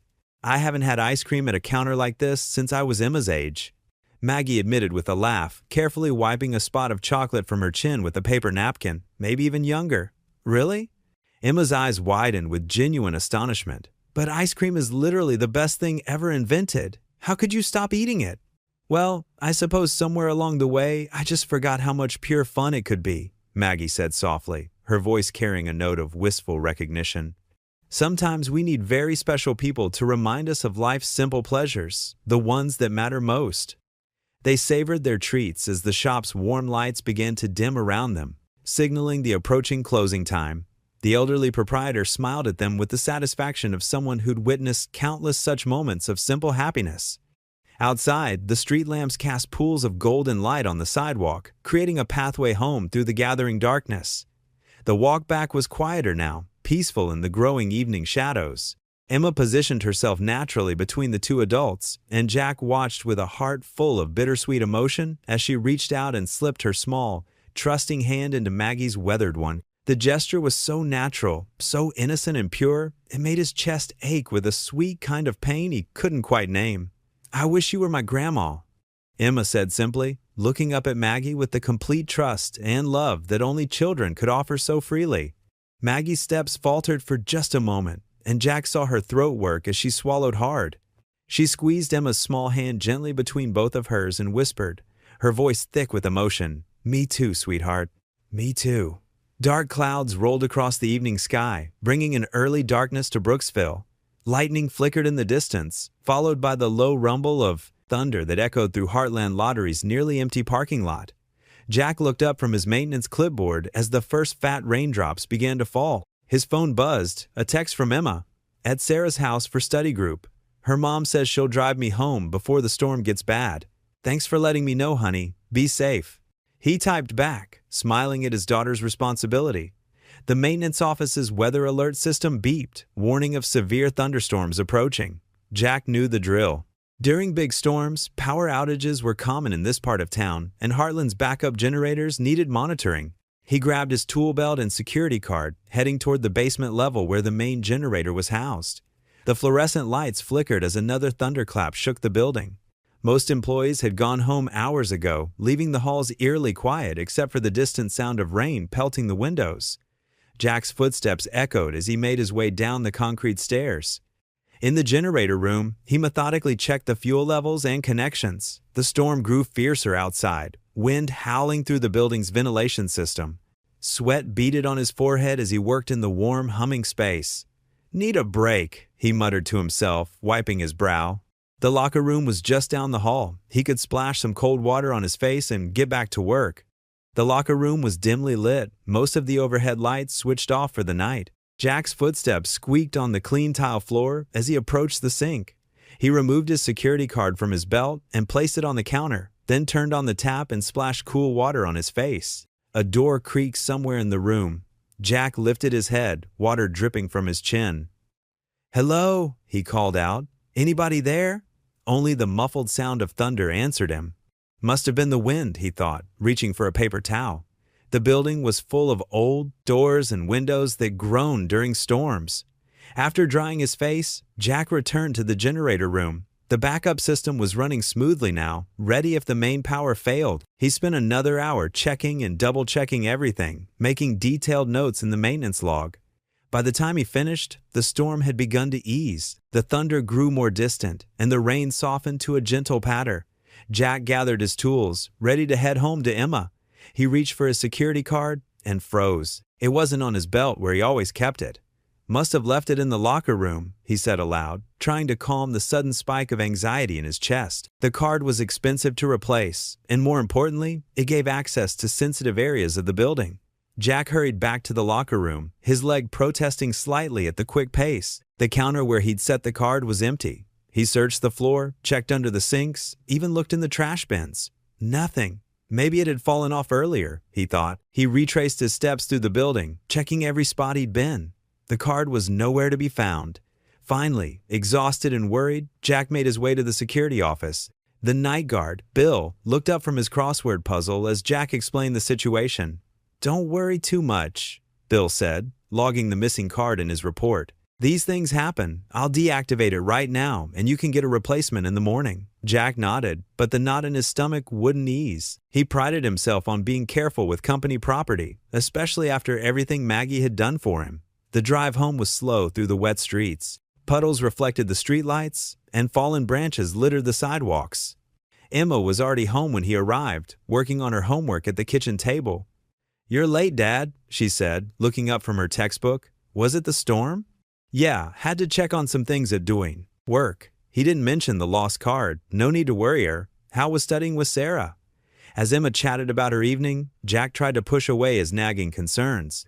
The card was deactivated now. Everything would be fine. What he couldn't know was that at that very moment, in Heartland's darkened hallways, a figure moved silently through the shadows.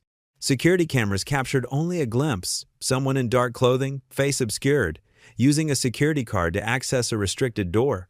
The card reader's small light blinked green, and the door opened with a soft click. The figure slipped inside the accounting server room, closing the door behind them. For several minutes, the camera showed nothing but an empty hallway. Then the door opened again, and the shadowy form disappeared into the night, leaving no trace of their presence except the digital footprint of Jack's security card. Outside, the storm had passed, leaving behind a sky washed clean of clouds. Stars twinkled above Brooksville, oblivious to the events unfolding below. In his small home, Jack finally drifted off to sleep, unaware that his missing card had already been put to sinister use. The next morning dawned gray and heavy, puddles from last night's storm still dotting the Heartland Lottery parking lot. Jack pulled into his usual spot, his leg aching slightly from the dampness in the air. He grabbed his lunch bag, leftovers from the dinner Emma had proudly cooked, and headed toward the building's entrance. Something felt off the moment he stepped through the sliding glass doors. The usual friendly morning greetings were absent. Sarah, the receptionist who always had a warm smile for him, quickly looked away when he passed. Two accountants he often chatted with in the break room hurried past, their whispered conversation dying as soon as they saw him. Jack's stomach tightened. He'd lived through enough hard times to recognize when trouble was brewing. As he walked toward his office in the maintenance department, he noticed more employees giving him sideways glances or actively avoiding eye contact. His phone buzzed. A message from Marcus Chen, head of security. "Need to see you immediately." My office. Jack changed direction, his work boots squeaking against the polished floor as he made his way to the security wing. Through the glass walls, he could see several people gathered in Marcus's office. Serious faces, suits, laptops open. Marcus met him at the door. Usually friendly and laid back, today the security chief's face was grim. "Jack, come in. Close the door behind you." Inside, Jack recognized Thomas Barrett from Legal Affairs and Patricia Wong from IT Security. Neither would meet his eyes. "Sit down, please," Marcus said, gesturing to an empty chair. He remained standing, arms crossed. "Jack, there was a security breach last night. Someone accessed our secure servers and tampered with data related to our upcoming lottery draw." Jack's brow furrowed. "That's terrible. How can I help?" "The access occurred at 11:43 p.m., Patricia said, turning her laptop screen toward him. "Using your security card. The words hit Jack like a physical blow. What? That's impossible. I was home with Emma by then. The security footage shows someone using your card to enter the server room, Marcus continued. They were wearing a maintenance uniform and kept their face hidden from the cameras. I secured the backup generator during the storm, but I left right after. Around 9. Jack's mind raced. My card? It was in my locker while I was working on the generator. Thomas Barrett cleared his throat. Convenient explanation. It's the truth, Jack said, his voice rising slightly. Check the cameras. You'll see me leave the building at 9. We did, Marcus said. You left at 9:17 p.m., but your card was used again at 11:43 p.m. Then someone took it from my locker. Jack stood up, wincing as his bad leg protested. I would never, after everything. Maggie's done for me and Emma. Miss Delaney? Thomas corrected coldly. And the timing is interesting, isn't it? You've had access to our facilities for months now. Plenty of time to learn our systems, our schedules. Jack's face grew hot. You think I planned this? That I saved Maggie's life as part of some scheme? Please sit down, Mr. Holloway, Patricia said quietly. We're just trying to understand what happened. What happened is someone stole my card and framed me. Jack ran a hand through his hair, frustration building. I'm not a thief. I'm not a fraud. Everything I have, I earned through honest work. The evidence suggests otherwise, Thomas said. Your card, your access codes, your uniform. Evidence can lie, Jack shot back. People who know the truth, they don't. The office door opened. Jack turned, hoping to see a friendly face, someone who would believe him. Instead, his heart sank. Maggie stood in the doorway, her elegant frame rigid with tension. Her eyes, usually so warm when they looked at him, now held confusion and pain. She'd clearly been crying. Jack? Her voice was barely above a whisper. Tell me it isn't true. Maggie, please. You know me. You know Emma. I would never betray your trust like this. She closed her eyes briefly, composing herself. When she opened them, they were distant, professional. Mr. Chen, please continue with the investigation protocols. Marcus nodded, pulling out a document. Mr. Holloway, you're suspended pending investigation. Please surrender your security card and any company property in your possession. Jack's hand shook as he pulled the card from his pocket. The same card that had given him access to a new life, a fresh start, now felt like it was burning his fingers. Security will escort you out, Marcus continued. Please don't attempt to enter the premises or contact any Heartland employees until the investigation is complete. 2 guards appeared in the doorway. Jack looked at Maggie, one, last time, silently pleading, but she had turned away, her shoulders stiff with hurt. As the guards led him toward the elevator, employees quickly stepped aside, averting their eyes. Just weeks ago, they'd applauded him at the charity dinner. Now they treated him like a criminal. In the lobby, Sarah, the receptionist, watched him pass, tears in her eyes. Jack walked out into the gray morning, his leg aching, his heart heavier than it had been since losing his wife. Behind him, the automatic doors whispered shut, cutting him off from everything he'd rebuilt, everything he'd hoped for. The rain started falling again, mixing with the tears he couldn't hold back anymore. Jack sat at a small kitchen table, the termination letter trembling in his weathered hands. The morning light filtering through the window seemed harsh and unforgiving, highlighting every crease in the official document. Next to it lay the local newspaper, its bold headline punching him in the gut. Hero Dad under investigation. The words blurred as he read them for the 100th time. His security badge, his lifeline to a better future, had supposedly been used to access sensitive lottery data, but he knew in his heart he'd never betray Maggie's trust like that. Emma's schoolbooks lay scattered across the other end of the table, homework forgotten as she watched him with worried eyes. She'd barely touched her breakfast cereal, now soggy in the bowl. The kitchen clock ticked loudly in the heavy silence. Daddy? Emma's small voice broke through his thoughts. I know you didn't do it. Jack looked up at his daughter, her face so earnest and trusting it made his chest ache. She wore her favorite purple sweater, the one Maggie had given her last month. The memory of that happy day twisted like a knife in his heart. I know, sweetie. He managed, trying to keep his voice steady, but sometimes knowing isn't enough.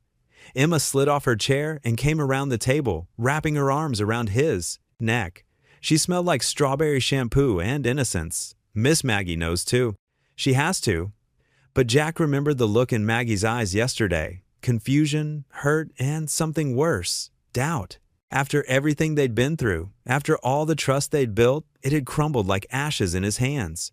The phone rang again, probably another reporter. They'd been calling all morning, hungry for details about the hero gone wrong story. Jack let it go to voicemail, like all the others. He pushed himself up from the table, his injured leg protesting. The physical therapy had been helping, but stress made everything worse. Moving to the living room window, he watched as Mrs. Henderson from next door hurried past, averting her eyes when she saw him. Word traveled fast in their small community. "Maybe we should make cookies," Emma suggested, following him. "Remember when Mom said cookies make everything better?" Jack's throat tightened. Sarah had always known what to say, how to find light in the darkest moments. He missed her wisdom now more than ever. "Not today, sweetheart," he said softly. "Why don't you go finish your homework?" Emma lingered for a moment, then nodded, gathering her books. She was trying so hard to be brave, to be strong for him. It only made the shame burn deeper. The afternoon dragged on, heavy with unspoken fears. Jack's phone buzzed with a text from his old construction boss. Saw the news. "Tough break, man." Even people who knew him, who'd worked beside him for years, seemed to be questioning everything now. He tried to keep busy, cleaning the already spotless apartment, organizing tools he might never use again at work. Each time he passed the mirror, he barely recognized the tired, defeated man staring back at him. Around 4 o'clock, a knock at the door made them both jump. Jack's heart raced. Was it Maggie? But when he opened it, there was only a thick envelope on the welcome mat. The eviction notice he'd been dreading. Final warning, 7 days to vacate. The words swam before his eyes as thunder rumbled in the distance. Emma appeared beside him, picking up the envelope he dropped. Her small fingers traced the red final notice stamp. "We're going to have to move, aren't we?" she asked quietly. Jack couldn't answer. The walls of their small apartment seemed to close in around him. This place held all their memories of Sarah. The height marks on the kitchen doorframe, the tiny handprint Emma had made in craft clay hanging by the window, the family photos lining the hallway. Rain began to fall outside, pattering against the windows like nature's own tears. Emma hugged the envelope to her chest, looking so much like her mother it hurt. "Remember what you always tell me?" she said. "God has a plan, even when we can't see it." Jack's legs felt weak. He made his way to the living room and sank to his knees beside the old armchair, Sarah's favorite spot. The same chair where he'd held Emma through countless storms, where they'd read bedtime stories, where they'd cried together after the funeral. "Lord," he whispered, his voice breaking, "if there's still a plan for me, please show it." Emma knelt beside him, her small hand finding his. The rain fell harder outside, but in that moment of prayer, Jack felt his daughter's unwavering faith wrap around him like a warm blanket. Whatever came next, they would face it together. They stayed like that, father and daughter, as the storm raged on, their world changing, but their bond unbreakable. Maggie Delaney sat alone in her expansive office, the city lights twinkling beyond her window like distant stars. The boardroom's harsh words still echoed in her mind. "Cut him loose," they'd said. "Distance yourself from the scandal." She picked up the framed photo from her desk, the one taken at the charity banquet. Jack stood tall despite his crutches, Emma beaming beside him, while Maggie herself smiled with genuine joy. The glass was smudged where her fingers had traced their faces countless times over the past few days. "I know him," she whispered to the empty room. "I know his heart." Her intercom buzzed. "Miss Delaney? Mr. Richardson from the board is on line 1. Tell him I'm in a meeting." Maggie's voice was firm as she pressed the button. She reached for her personal phone instead, scrolling through her contacts until she found the number she needed. "James Conrad Investigations," a gruff voice answered. "James, it's Maggie Delaney. I need your best work on this one." She straightened in her chair, her resolve strengthening, and complete discretion. "For you, Maggie? Always. What's the case?" Maggie explained the situation, the security breach, the lottery data tampering, Jack's suspension.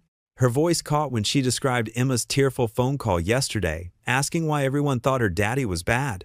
"I don't care what the board says," Maggie continued. "Something isn't right. Jack Holloway saved my life. He's a man who'd run into a burning building for a stranger. He wouldn't throw away his daughter's future for money." "Send me everything you have," James replied. "Security logs, access records, personnel files. I'll start tonight." After hanging up, Maggie pulled up the security footage again. She'd watched it so many times, the timestamps were burned into her memory. 2:37 a.m., Jack securing the generator during the storm. 3:12 a.m., Jack leaving the building, limping slightly in the rain. 4:45 a.m., the masked figure using his card. Her eyes burned from staring at the screens. Every conversation with Jack played through her mind. His reluctance to accept help, his quiet pride in honest work, his unwavering faith even when times were tough. The way he taught Emma to always tell the truth, no matter what. The next morning, Maggie arrived early, before most of her employees. She walked the path Jack would have taken that night, from the generator room to the locker room, then to the exit. Something wasn't adding up. Her phone vibrated. "Miss Delaney?" It was James. "I need access to your employee database, specifically past employees from the last 5 years. I'll have to go through HR," she said. "Give me an hour." While waiting for the files, Maggie visited the security office. The night guard, Tom, was ending his shift. "That night of the storm," she asked, "did you see Jack leave?" Tom nodded. "Yes, ma'am." He was soaked through, but insisted on checking every generator connection twice. Real thorough, that one. "Did anyone else come in or out?" Tom hesitated. "Well, Miss Jensen's ex-husband dropped off some paperwork for her, said she'd forgotten to sign some insurance forms." Maggie's breath caught. Laura's ex-husband, the former company accountant who'd left under suspicious circumstances last year. She'd forgotten about him. Her phone rang again. James's voice was urgent. "Maggie, I need to show you something. Can you access the parking garage cameras from the night of the storm? Look at 4:15 a.m. Maggie pulled up the footage on her computer. Through the rain-streaked lens, a familiar figure hurried toward the building's side entrance.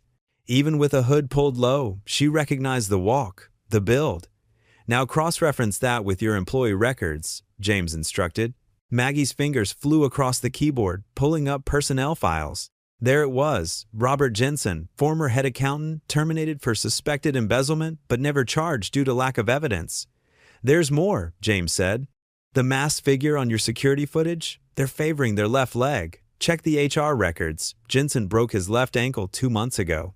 It wouldn't have fully healed yet." Maggie's heart pounded as she fast-forwarded through more footage. The masked figure moved with the same slight limp as they used Jack's stolen card to access the system. "Got him," James said grimly. "Your lottery hero's being framed, Maggie. And I bet if we dig deeper into those old embezzlement allegations." "Send me everything," Maggie ordered, already reaching for her office phone. "Every frame of footage, every scrap of evidence. I need it all for the emergency board meeting I'm calling in 1 hour." She sat back in her chair, relief washing over her like a warm wave. She'd known, in her heart, she'd known Jack was innocent. Now she just had to prove it to everyone else. Looking at the photo on her desk one more time, Maggie smiled. "Hold on, Jack," she whispered. "Help is coming." Her intercom buzzed again. "Miss Delaney, the investigator just sent over the security footage files.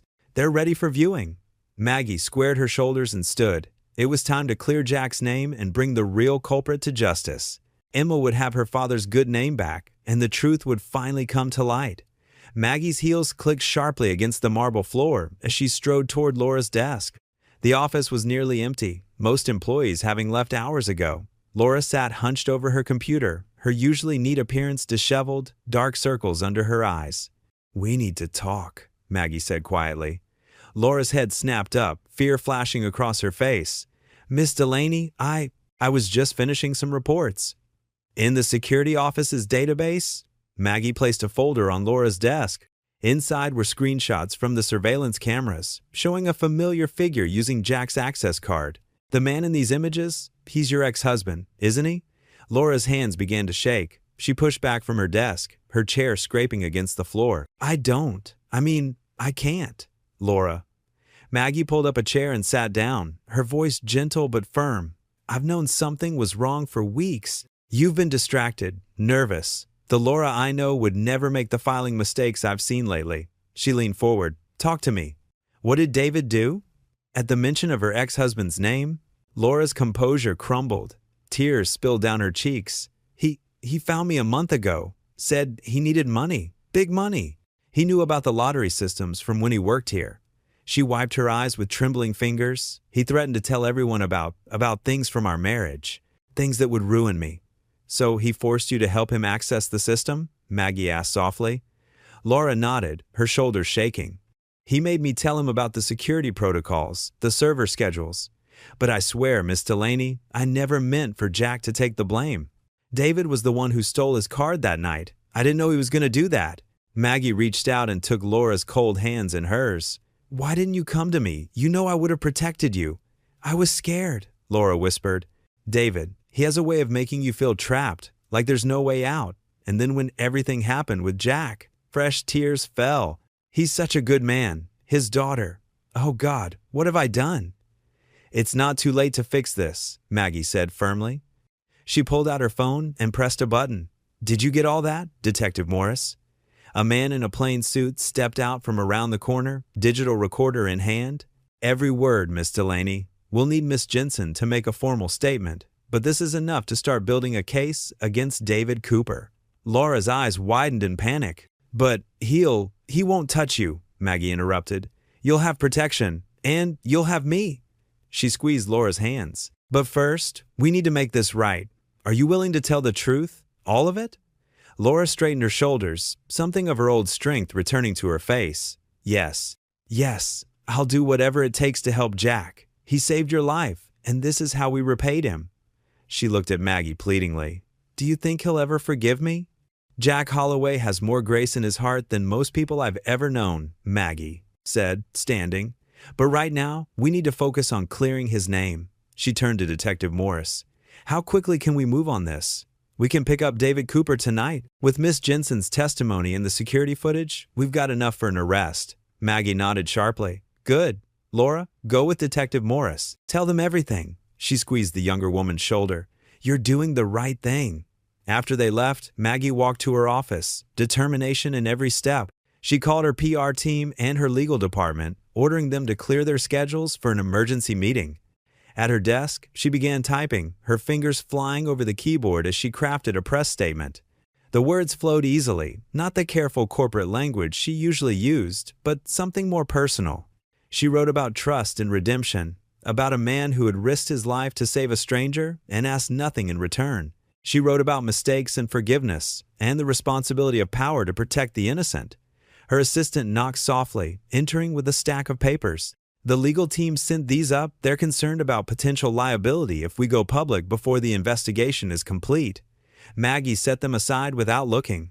Some things matter more than liability. She looked out her window at the city below, thinking of Jack and Emma in their small apartment, bearing the weight of false accusations. Get me a press conference set up for tomorrow morning, full media coverage. But Miss Delaney, the board, will have to deal with it, Maggie said firmly. I built this company from nothing. I've spent years playing it safe, following the rules. But sometimes, she touched the scar on her arm from the fire, remembering Jack's unconscious form being loaded into the ambulance. Sometimes doing the right thing means taking a risk. She turned back to her computer, adding the final touches to her statement. Tomorrow, she would stand before the cameras and tell the world the truth. She would clear Jack's name, no matter the cost to herself or the company, because some debts couldn't be measured in dollars and some people were worth fighting for. Laura's quiet voice from the doorway interrupted her thoughts. Miss Delaney? I've finished with the detective. They're picking up David now. She hesitated. What happens next? Maggie saved her document and stood. Next, we make things right. Go home and rest, Laura. Tomorrow's going to be a big day. After Laura left, Maggie sat in the growing darkness of her office, reading over her statement one last time. The words seemed to glow on the screen. Today, I stand before you, not as the CEO of Heartland Lottery, but as someone who owes her life to Jack Holloway. She hit save and gathered her things. It was time to show the world what real winning looked like. Thick snowflakes drifted down from a steel gray sky, coating Brooksville in a blanket of pristine white. Maggie's luxury car crawled carefully along the slick streets, her hands tight on the steering wheel. Her heart pounded as she approached Jack's modest rental house, its peeling paint and crooked mailbox, a stark contrast to her usual surroundings. She parked and sat for a moment, watching the snow pile up on her windshield. The manila envelope on the passenger seat contained everything: the security footage, Laura's signed confession, the proof of Jack's innocence. But would it be enough to heal the hurt in his eyes? Taking a deep breath, Maggie grabbed the envelope and made her way up the icy walkway. Before she could knock, the door swung open. Emma stood there in her pajamas and fuzzy socks, her face lighting up like a Christmas tree. "Miss Maggie!" Emma exclaimed, launching herself forward for a hug. "I knew you'd come back. I told Daddy you would." Maggie held the girl tight, breathing in the familiar scent of strawberry shampoo. "Of course I came back, sweetheart. Is your father home?" "He's in the living room." Emma's voice dropped to a whisper. "He's been really sad. He doesn't smile anymore, not even when I tell my best jokes." Heavy footsteps approached, and Jack appeared in the doorway. He looked thinner, his face drawn with exhaustion. The spark of warmth that had always been in his eyes, even in the hardest times, had dimmed to barely an ember. "Emma, go finish your homework," he said quietly. "But Daddy, please, honey."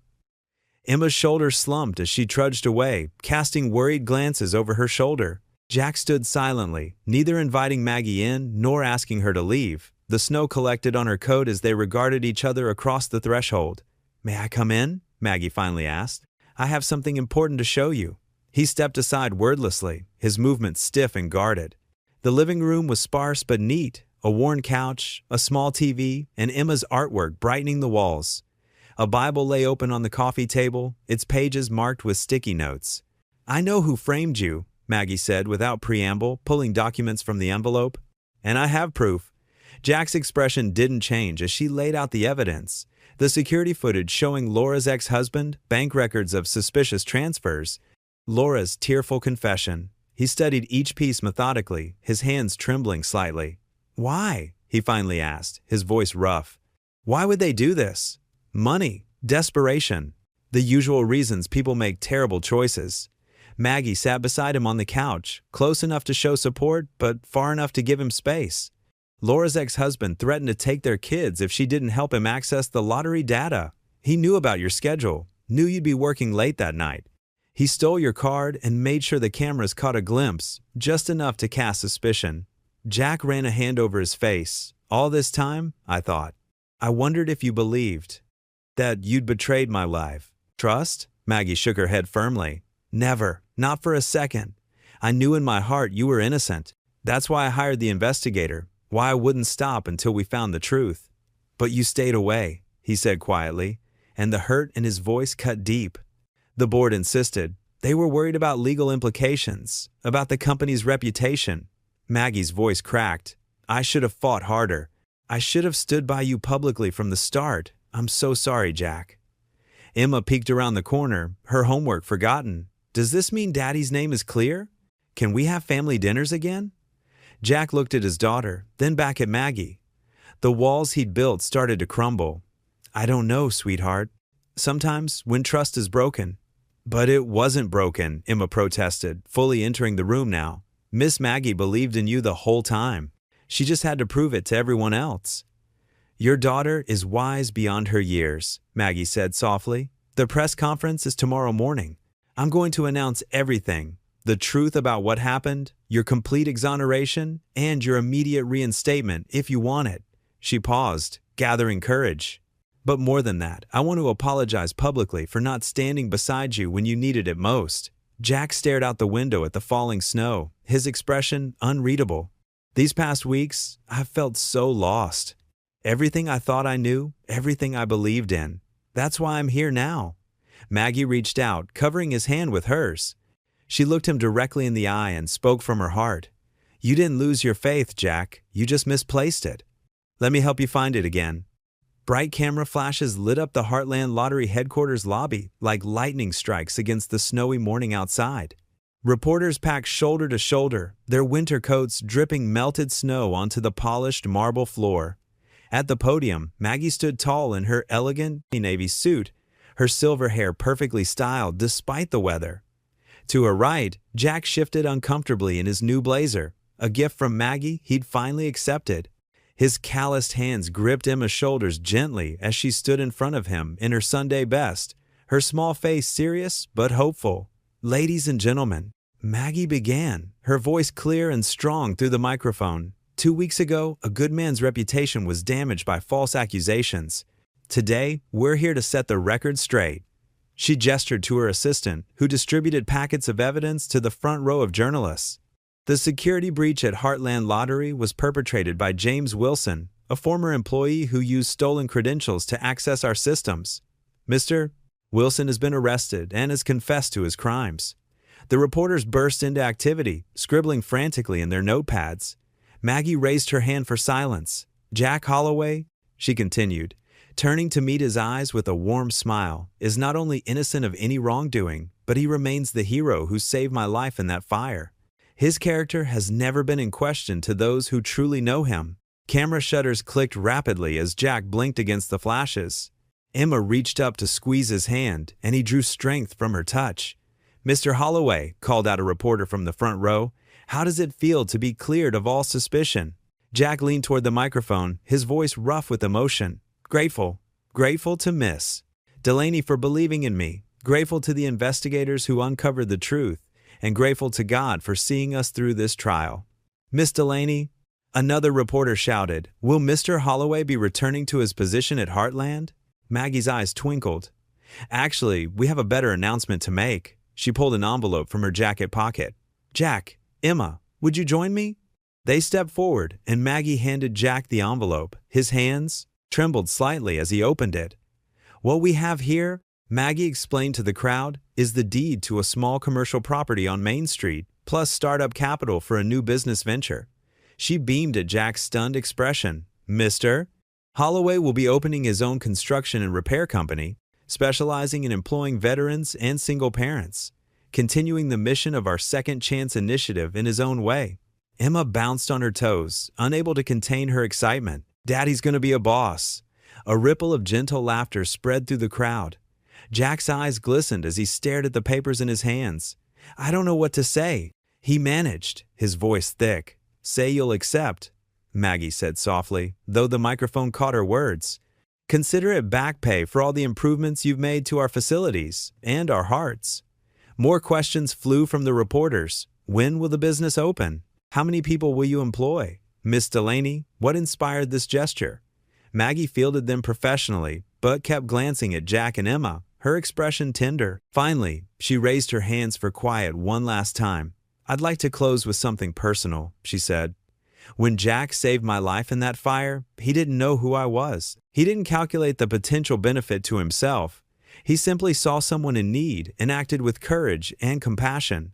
She paused, collecting herself. "That's the measure of this man's character, and that's the kind of person we need more of in this world." Applause broke out, spreading through the lobby like a wave. Emma hugged her father's waist as he stood straight and tall, dignity restored. Cameras flashed again, capturing the moment. The successful businesswoman, the vindicated hero, and the little girl who had never lost faith in either of them. As the formal press conference wound down and reporters began gathering their equipment, Jack knelt down to Emma's level. Their eyes met, brown to brown, sharing the same quiet strength that had carried them through so many hard times. "See, baby girl?" he whispered, pulling her into a tight embrace. "God never forgets his promises." A week after the press conference, soft evening light filtered through the curtains of Jack's small rental home. The scent of Emma's favorite spaghetti and meatballs wafted from the kitchen where she was setting the table, humming quietly to herself. Jack sat in his worn armchair, reading through job applications he'd printed out earlier that day. A gentle knock at the door made him look up. Emma rushed to answer it, her sock-covered feet sliding on the wooden floor. "Miss Maggie," she exclaimed, throwing her arms around the older woman's waist. Maggie laughed warmly, returning the embrace.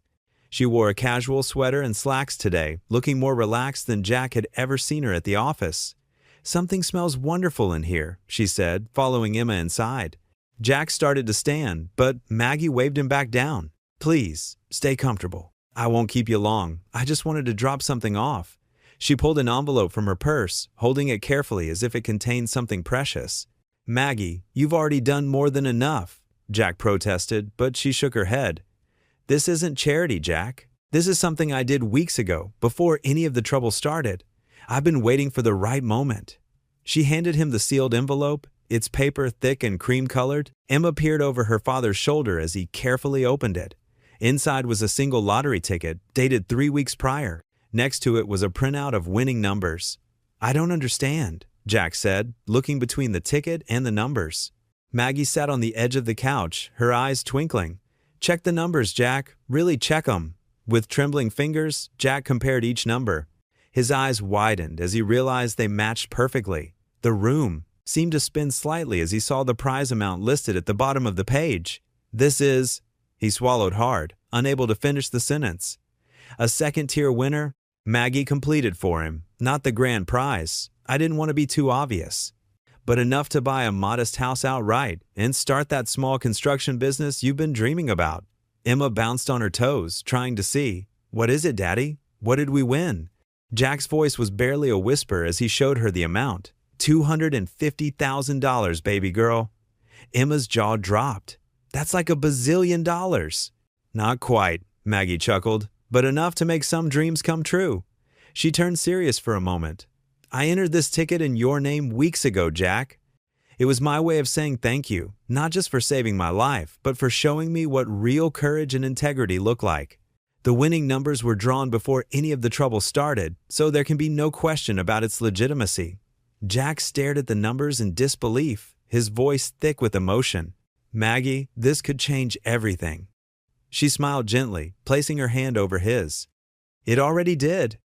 The spring breeze carried the fresh scent of paint across the parking lot of the small commercial building on Oak Street. Emma Holloway, wearing overalls splattered with blue and white paint, carefully traced the letters on the wooden sign while balancing on a stepladder. Her tongue stuck out slightly in concentration as she added the finishing touches to the ampersand between repairs and restoration. "Looking good up there, sweetheart," Jack called from below, steadying the ladder. His leg had healed well, though he still walked with a slight limp on rainy days. The morning sun caught the gray at his temples, earned from years of hard work and worry, but his eyes sparkled with renewed purpose. "Almost done, Dad," Emma announced, adding one final stroke to the sign. "What do you think?" The hand-painted sign read Holloway Repairs and Restoration in neat blue letters, with building second chances written in smaller text beneath. Jack's throat tightened with emotion as he looked at their family name displayed so proudly. Across the lot, two men in work clothes were unloading tools from a truck. Tom Stevens, a former Marine with a quiet demeanor, carefully arranged power tools on newly installed shelves. Besides him, Sarah Martinez, a single mom who'd done maintenance work for years, organized the front office space. They were Jack's first two hires, people who, like him, just needed someone to believe in them. "The newspaper people are here," Emma called out, climbing down the ladder. A small crowd had begun to gather for the opening ceremony. Local reporters set up cameras while curious neighbors stood around, examining the freshly painted storefront. Maggie's silver Mercedes pulled into the parking lot, and she stepped out wearing a smart business suit, her silver hair catching the morning light. She carried a large red ribbon and ceremonial scissors, but what drew Jack's attention was her warm, grandmother-like smile as Emma ran to hug her. "Miss Maggie Grandma," Emma wrapped her arms around Maggie's waist. "Do you like our sign? I painted it myself." "It's absolutely perfect, sweetheart," Maggie said, smoothing Emma's hair. She looked up at Jack, her eyes misty. "Just perfect." The crowd grew as more people arrived. Jack recognized faces from the neighborhood, the bakery owner from down the street, families he'd helped during his construction days, and even a few of his former co-workers. Tom and Sarah joined them outside, standing proudly in their new navy blue work shirts with the company logo. "Should we begin?" Maggie asked, holding up the ribbon and scissors. Jack nodded, suddenly feeling overwhelmed by the moment. He cleared his throat and faced the small gathering. "Thank you all for coming today," he began, his voice steady despite his nerves. 3 months ago, I thought I'd lost everything. But sometimes God's greatest gifts come disguised as our biggest challenges." He glanced at Maggie, who nodded encouragingly. "This shop isn't just about repairs and restoration, it's about second chances. Every person deserves one, and sometimes they just need someone to believe in them first." Emma slipped her hand into his as he continued. "The lottery ticket that made this possible wasn't just about money. It was about faith. Faith in people, in community, and in the power of giving back." He squeezed his daughter's hand. "So today, we're not just opening a business. We're opening doors for others who need their own second chance." Maggie stepped forward with the ribbon, and together with Emma, they stretched it across the shop's entrance. The morning sun caught the fresh paint on the sign, making it gleam like a beacon of hope. "Would you do the honors?" Maggie offered the scissors to Emma. Emma's face lit up as she took them. Together? She asked, looking between her father and Maggie. They each placed a hand on the scissors, and with a clean snip, the ribbon fell. Applause erupted from the crowd as photographers captured the moment. 3 generations linked by circumstance and love, standing before a dream made real. The rest of the morning passed in a blur of handshakes, congratulations, and tours of the shop. Jack showed visitors the training area where he planned to teach basic repair skills to community members. Sarah proudly demonstrated their new scheduling system, while Tom explained their veteran outreach program. By late afternoon, the crowd had thinned, but the shop hummed with activity. 2 new jobs had already been booked, and Tom was preparing estimates for 3 more. Sarah's phone rang steadily with inquiries, and Emma had appointed herself official greeter, welcoming everyone with her infectious smile.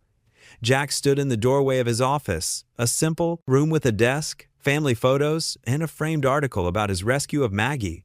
Sunlight streamed through the windows, warming the fresh paint and new wood. The walls seemed to glow with possibility. He watched as Emma showed Maggie their break room, where a coffee maker bubbled cheerfully and homemade cookies sat on a plate. Sarah's contribution to opening day. Their voices mixed with the sound of tools being organized and phones ringing, creating a symphony of purpose and promise. Tom approached with a clipboard.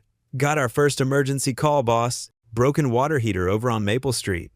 Jack smiled at the word boss. It still felt strange, but right. Let's show them what we can do, he said, reaching for his tool belt. The sun was setting as they prepared to close for the day. Long shadows stretched across the parking lot, and the shop's new sign caught the golden light. Emma was helping Sarah file the day's paperwork while Maggie sat in a comfortable chair they'd put in the corner, making notes about potential collaborations with Heartland's community programs. Jack stood in the center of the main work area, taking it all in. The neat rows of tools, the fresh paint, the sound of his daughter's laughter mixing with the quiet conversation of his new employees, it felt right. It felt like, we're finally home, he said softly, a smile spreading across his face. The late afternoon sun painted golden streaks across Jefferson Park, filtering through the budding branches of towering elm trees and casting dancing shadows on the freshly mowed grass. 3 weathered picnic tables had been pushed together under a sprawling oak tree whose new leaves whispered secrets in the gentle spring breeze. Jack Holloway stood back for a moment, taking in the simple beauty of the scene, the kind of peaceful moment he'd learned to treasure after all they'd been through. His daughter Emma moved around the makeshift dining area with the focused determination of a 10-year-old on an important mission. She arranged paper plates and plastic utensils with careful precision, her small tongue poking out slightly in concentration, a habit she'd had since she was tiny, one that never failed to make his heart squeeze with love. Her honey-colored hair, so much like her mother's, caught the afternoon light as she bent over her work. A little to the left, sweetheart, Maggie Delaney suggested warmly, her voice carrying the kind of gentle authority that came from years of running board meetings, but softened by genuine affection. She held up a red and white checkered tablecloth that fluttered and snapped in the gentle spring breeze like a flag of celebration. Her silver hair caught the sunlight, and her eyes, those sharp blue eyes that had once intimidated corporate rivals, now crinkled with pure joy as she watched Emma immediately adjust the place settings without question. Like this, Miss Maggie? Emma asked, stepping back to survey her handiwork with the same critical eye Jack used when examining his construction projects. Her face beamed with pride at the neat rows of plates and carefully folded napkins. Perfect. Maggie nodded, smoothing down her corner of the tablecloth with hands that had signed million-dollar contracts, but now seemed most content arranging a simple picnic. Just perfect, darling. Jack smiled as he pulled containers from the large wicker basket he'd brought, the same basket his late wife Sarah had used for family outings years ago. Inside were his famous chicken salad, a recipe that had earned him compliments from coworkers for years, fresh rolls still warm from the bakery down the street from his new shop, and the strawberry shortcake Emma had insisted on making herself that morning. She'd gotten up at dawn, determined to create something special for their weekly picnic with Maggie. The sweet scent of berries mingled with the fresh-cut grass and the delicate fragrance of blooming dogwood trees that dotted the park. Need any help there, Jack? Maggie asked, but he shook his head with a smile, enjoying the familiar rhythm of setting up their outdoor feast. I've got it under control. Though I think Emma might need help with those drinks she's juggling like a circus performer. Emma giggled as she carefully balanced 3 mason jars filled with homemade lemonade, ice cubes clinking musically against the glass like tiny wind chimes. "I didn't spill a single drop," she announced proudly, setting each jar down with the concentration of a surgeon performing delicate work. The three of them settled around the picnic table, the early evening light casting long, peaceful shadows across their feast. Jack couldn't help but notice how the setting sun made everything look golden and perfect, like a photograph from a magazine about the American dream. He also noticed how Maggie's hands trembled slightly as she reached for her napkin, the way they did when she was nervous about something important. Though her smile remained bright and genuine, he'd learned to read the subtle signs of her emotions over these past months of friendship. "This chicken salad is absolutely incredible," Maggie praised after taking her first bite, closing her eyes briefly to savor the flavors. "You really will have to share your secret recipe someday, Jack. I've been trying to recreate it all week and I can't even come close." He chuckled, watching Emma pile extra strawberries onto her shortcake with the single-minded focus of someone who believed more was always better when it came to dessert. "Family secret, I'm afraid. Passed down from my grandmother to my mother, then to me. She made me swear on her Bible never to write it down. Then I suppose I'll just have to keep coming to these picnics for the rest of my life," Maggie replied with a theatrical wink that made Emma burst into delighted giggles. They ate and chatted as the shadows grew longer and the air filled with the sounds of spring.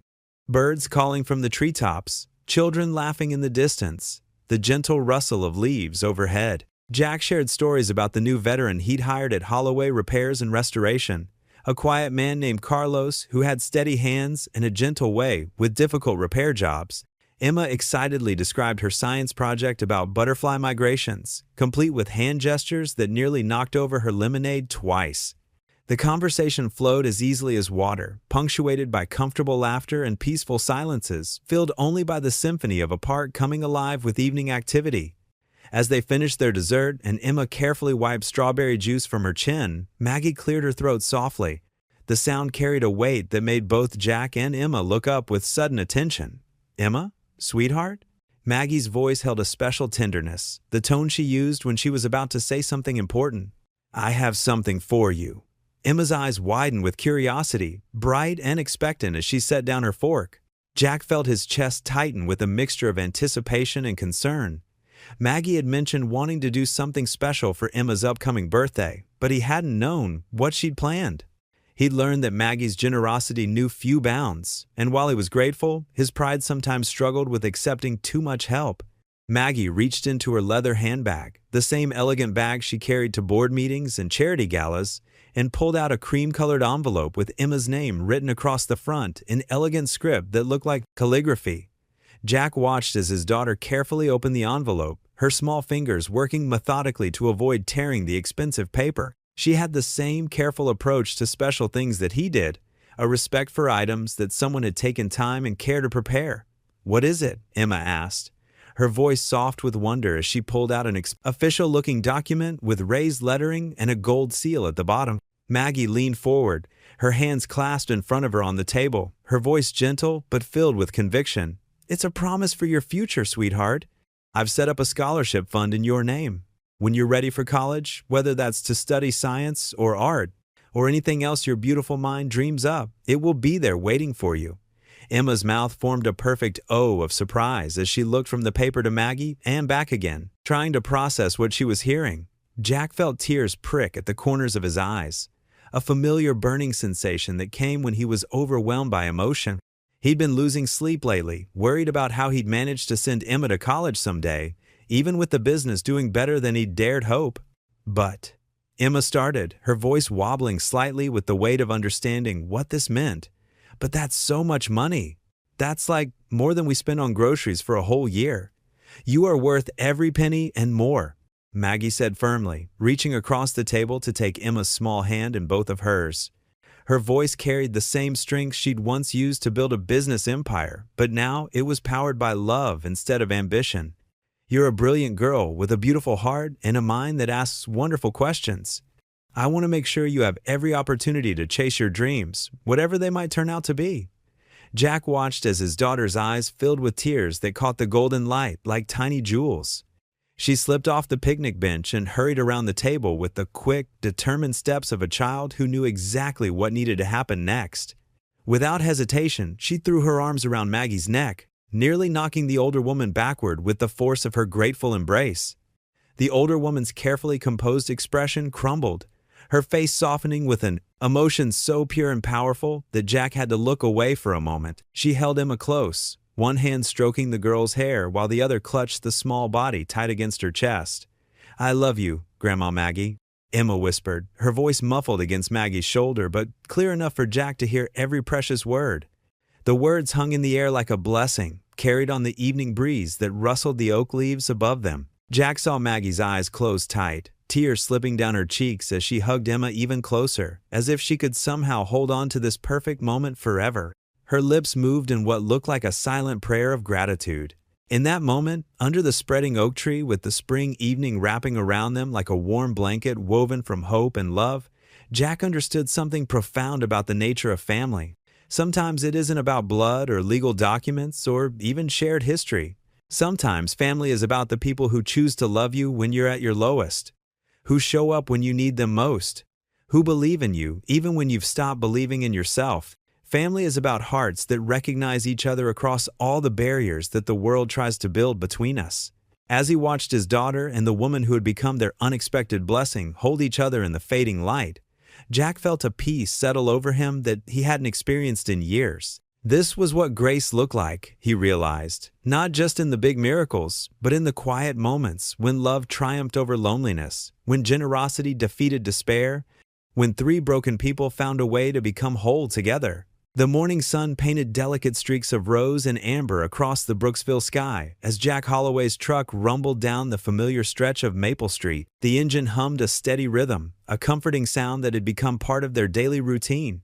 The familiar route to Emma's new school took them past landmarks that now held layers of meaning far deeper than simple geography.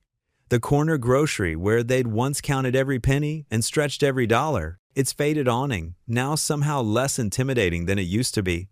The neighborhood park where they'd shared countless conversations on weathered benches beneath towering oak trees, and finally, rising ahead like a monument to both destruction and renewal, the apartment building that had changed everything. Jack eased his foot off the gas pedal, feeling the truck slow to a gentle crawl. The rebuilt structure stood proud and pristine against the morning light, its fresh red brick gleaming and new windows catching the sunrise like mirrors. The construction had erased almost every trace of that fateful fire that had torn through the building with such devastating force. Almost, but not quite. The third-floor corner window, where he'd found Maggie unconscious and trapped behind that jammed door, still seemed to call to him across the months. He could almost see the ghost of smoke still curling from those frames, could almost feel the heat that had pressed against his face like a living thing. "You're thinking about it again, aren't you, Dad?" Emma's voice was gentle and knowing, carrying the wisdom that seemed to live in children who had grown up too fast. She sat comfortably in the passenger seat, her new backpack decorated with glittering space stickers and constellation patterns nestled carefully in her lap. Her school uniform was crisp and clean, a far cry from the hand-me-down clothes she'd worn just a year ago. "Yeah, kiddo." Jack smiled, the expression creasing the corners of his eyes in lines that had grown deeper with laughter rather than worry over the past months. Hard to believe it's been a whole year since that night. The morning traffic flowed steadily around them as they idled by the curb, other parents dropping off their children, delivery trucks making their rounds, the ordinary rhythm of a small town coming to life. Through the windshield, Jack could see the exact spot where he'd first woken up to the chaos of sirens and billowing smoke, where paramedics had worked over him while he'd asked about the woman he'd pulled from the flames. His leg, long since healed and stronger than before thanks to months of physical therapy, gave a phantom twinge at the memory, not of pain, but of remembrance. "Remember how scared I was when they called from the hospital that night?" Emma reached over and squeezed his weathered hand with her smaller one, her touch warm and reassuring. "I kept thinking about how Mom went to the hospital and never came home. But then Miss Maggie came to visit, and everything started getting better, didn't it?" Jack chuckled, the sound rumbling deep in his chest. "Miss Maggie? Don't you mean Grandma Maggie now? I thought that's what you decided to call her after she helped you with that science project last month."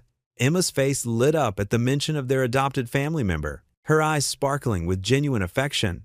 "She's coming to my science fair next week, you know. She promised to help me practice my presentation about the solar system tonight after dinner. She said she wants to hear all about Jupiter's moons and why Saturn's rings are so special.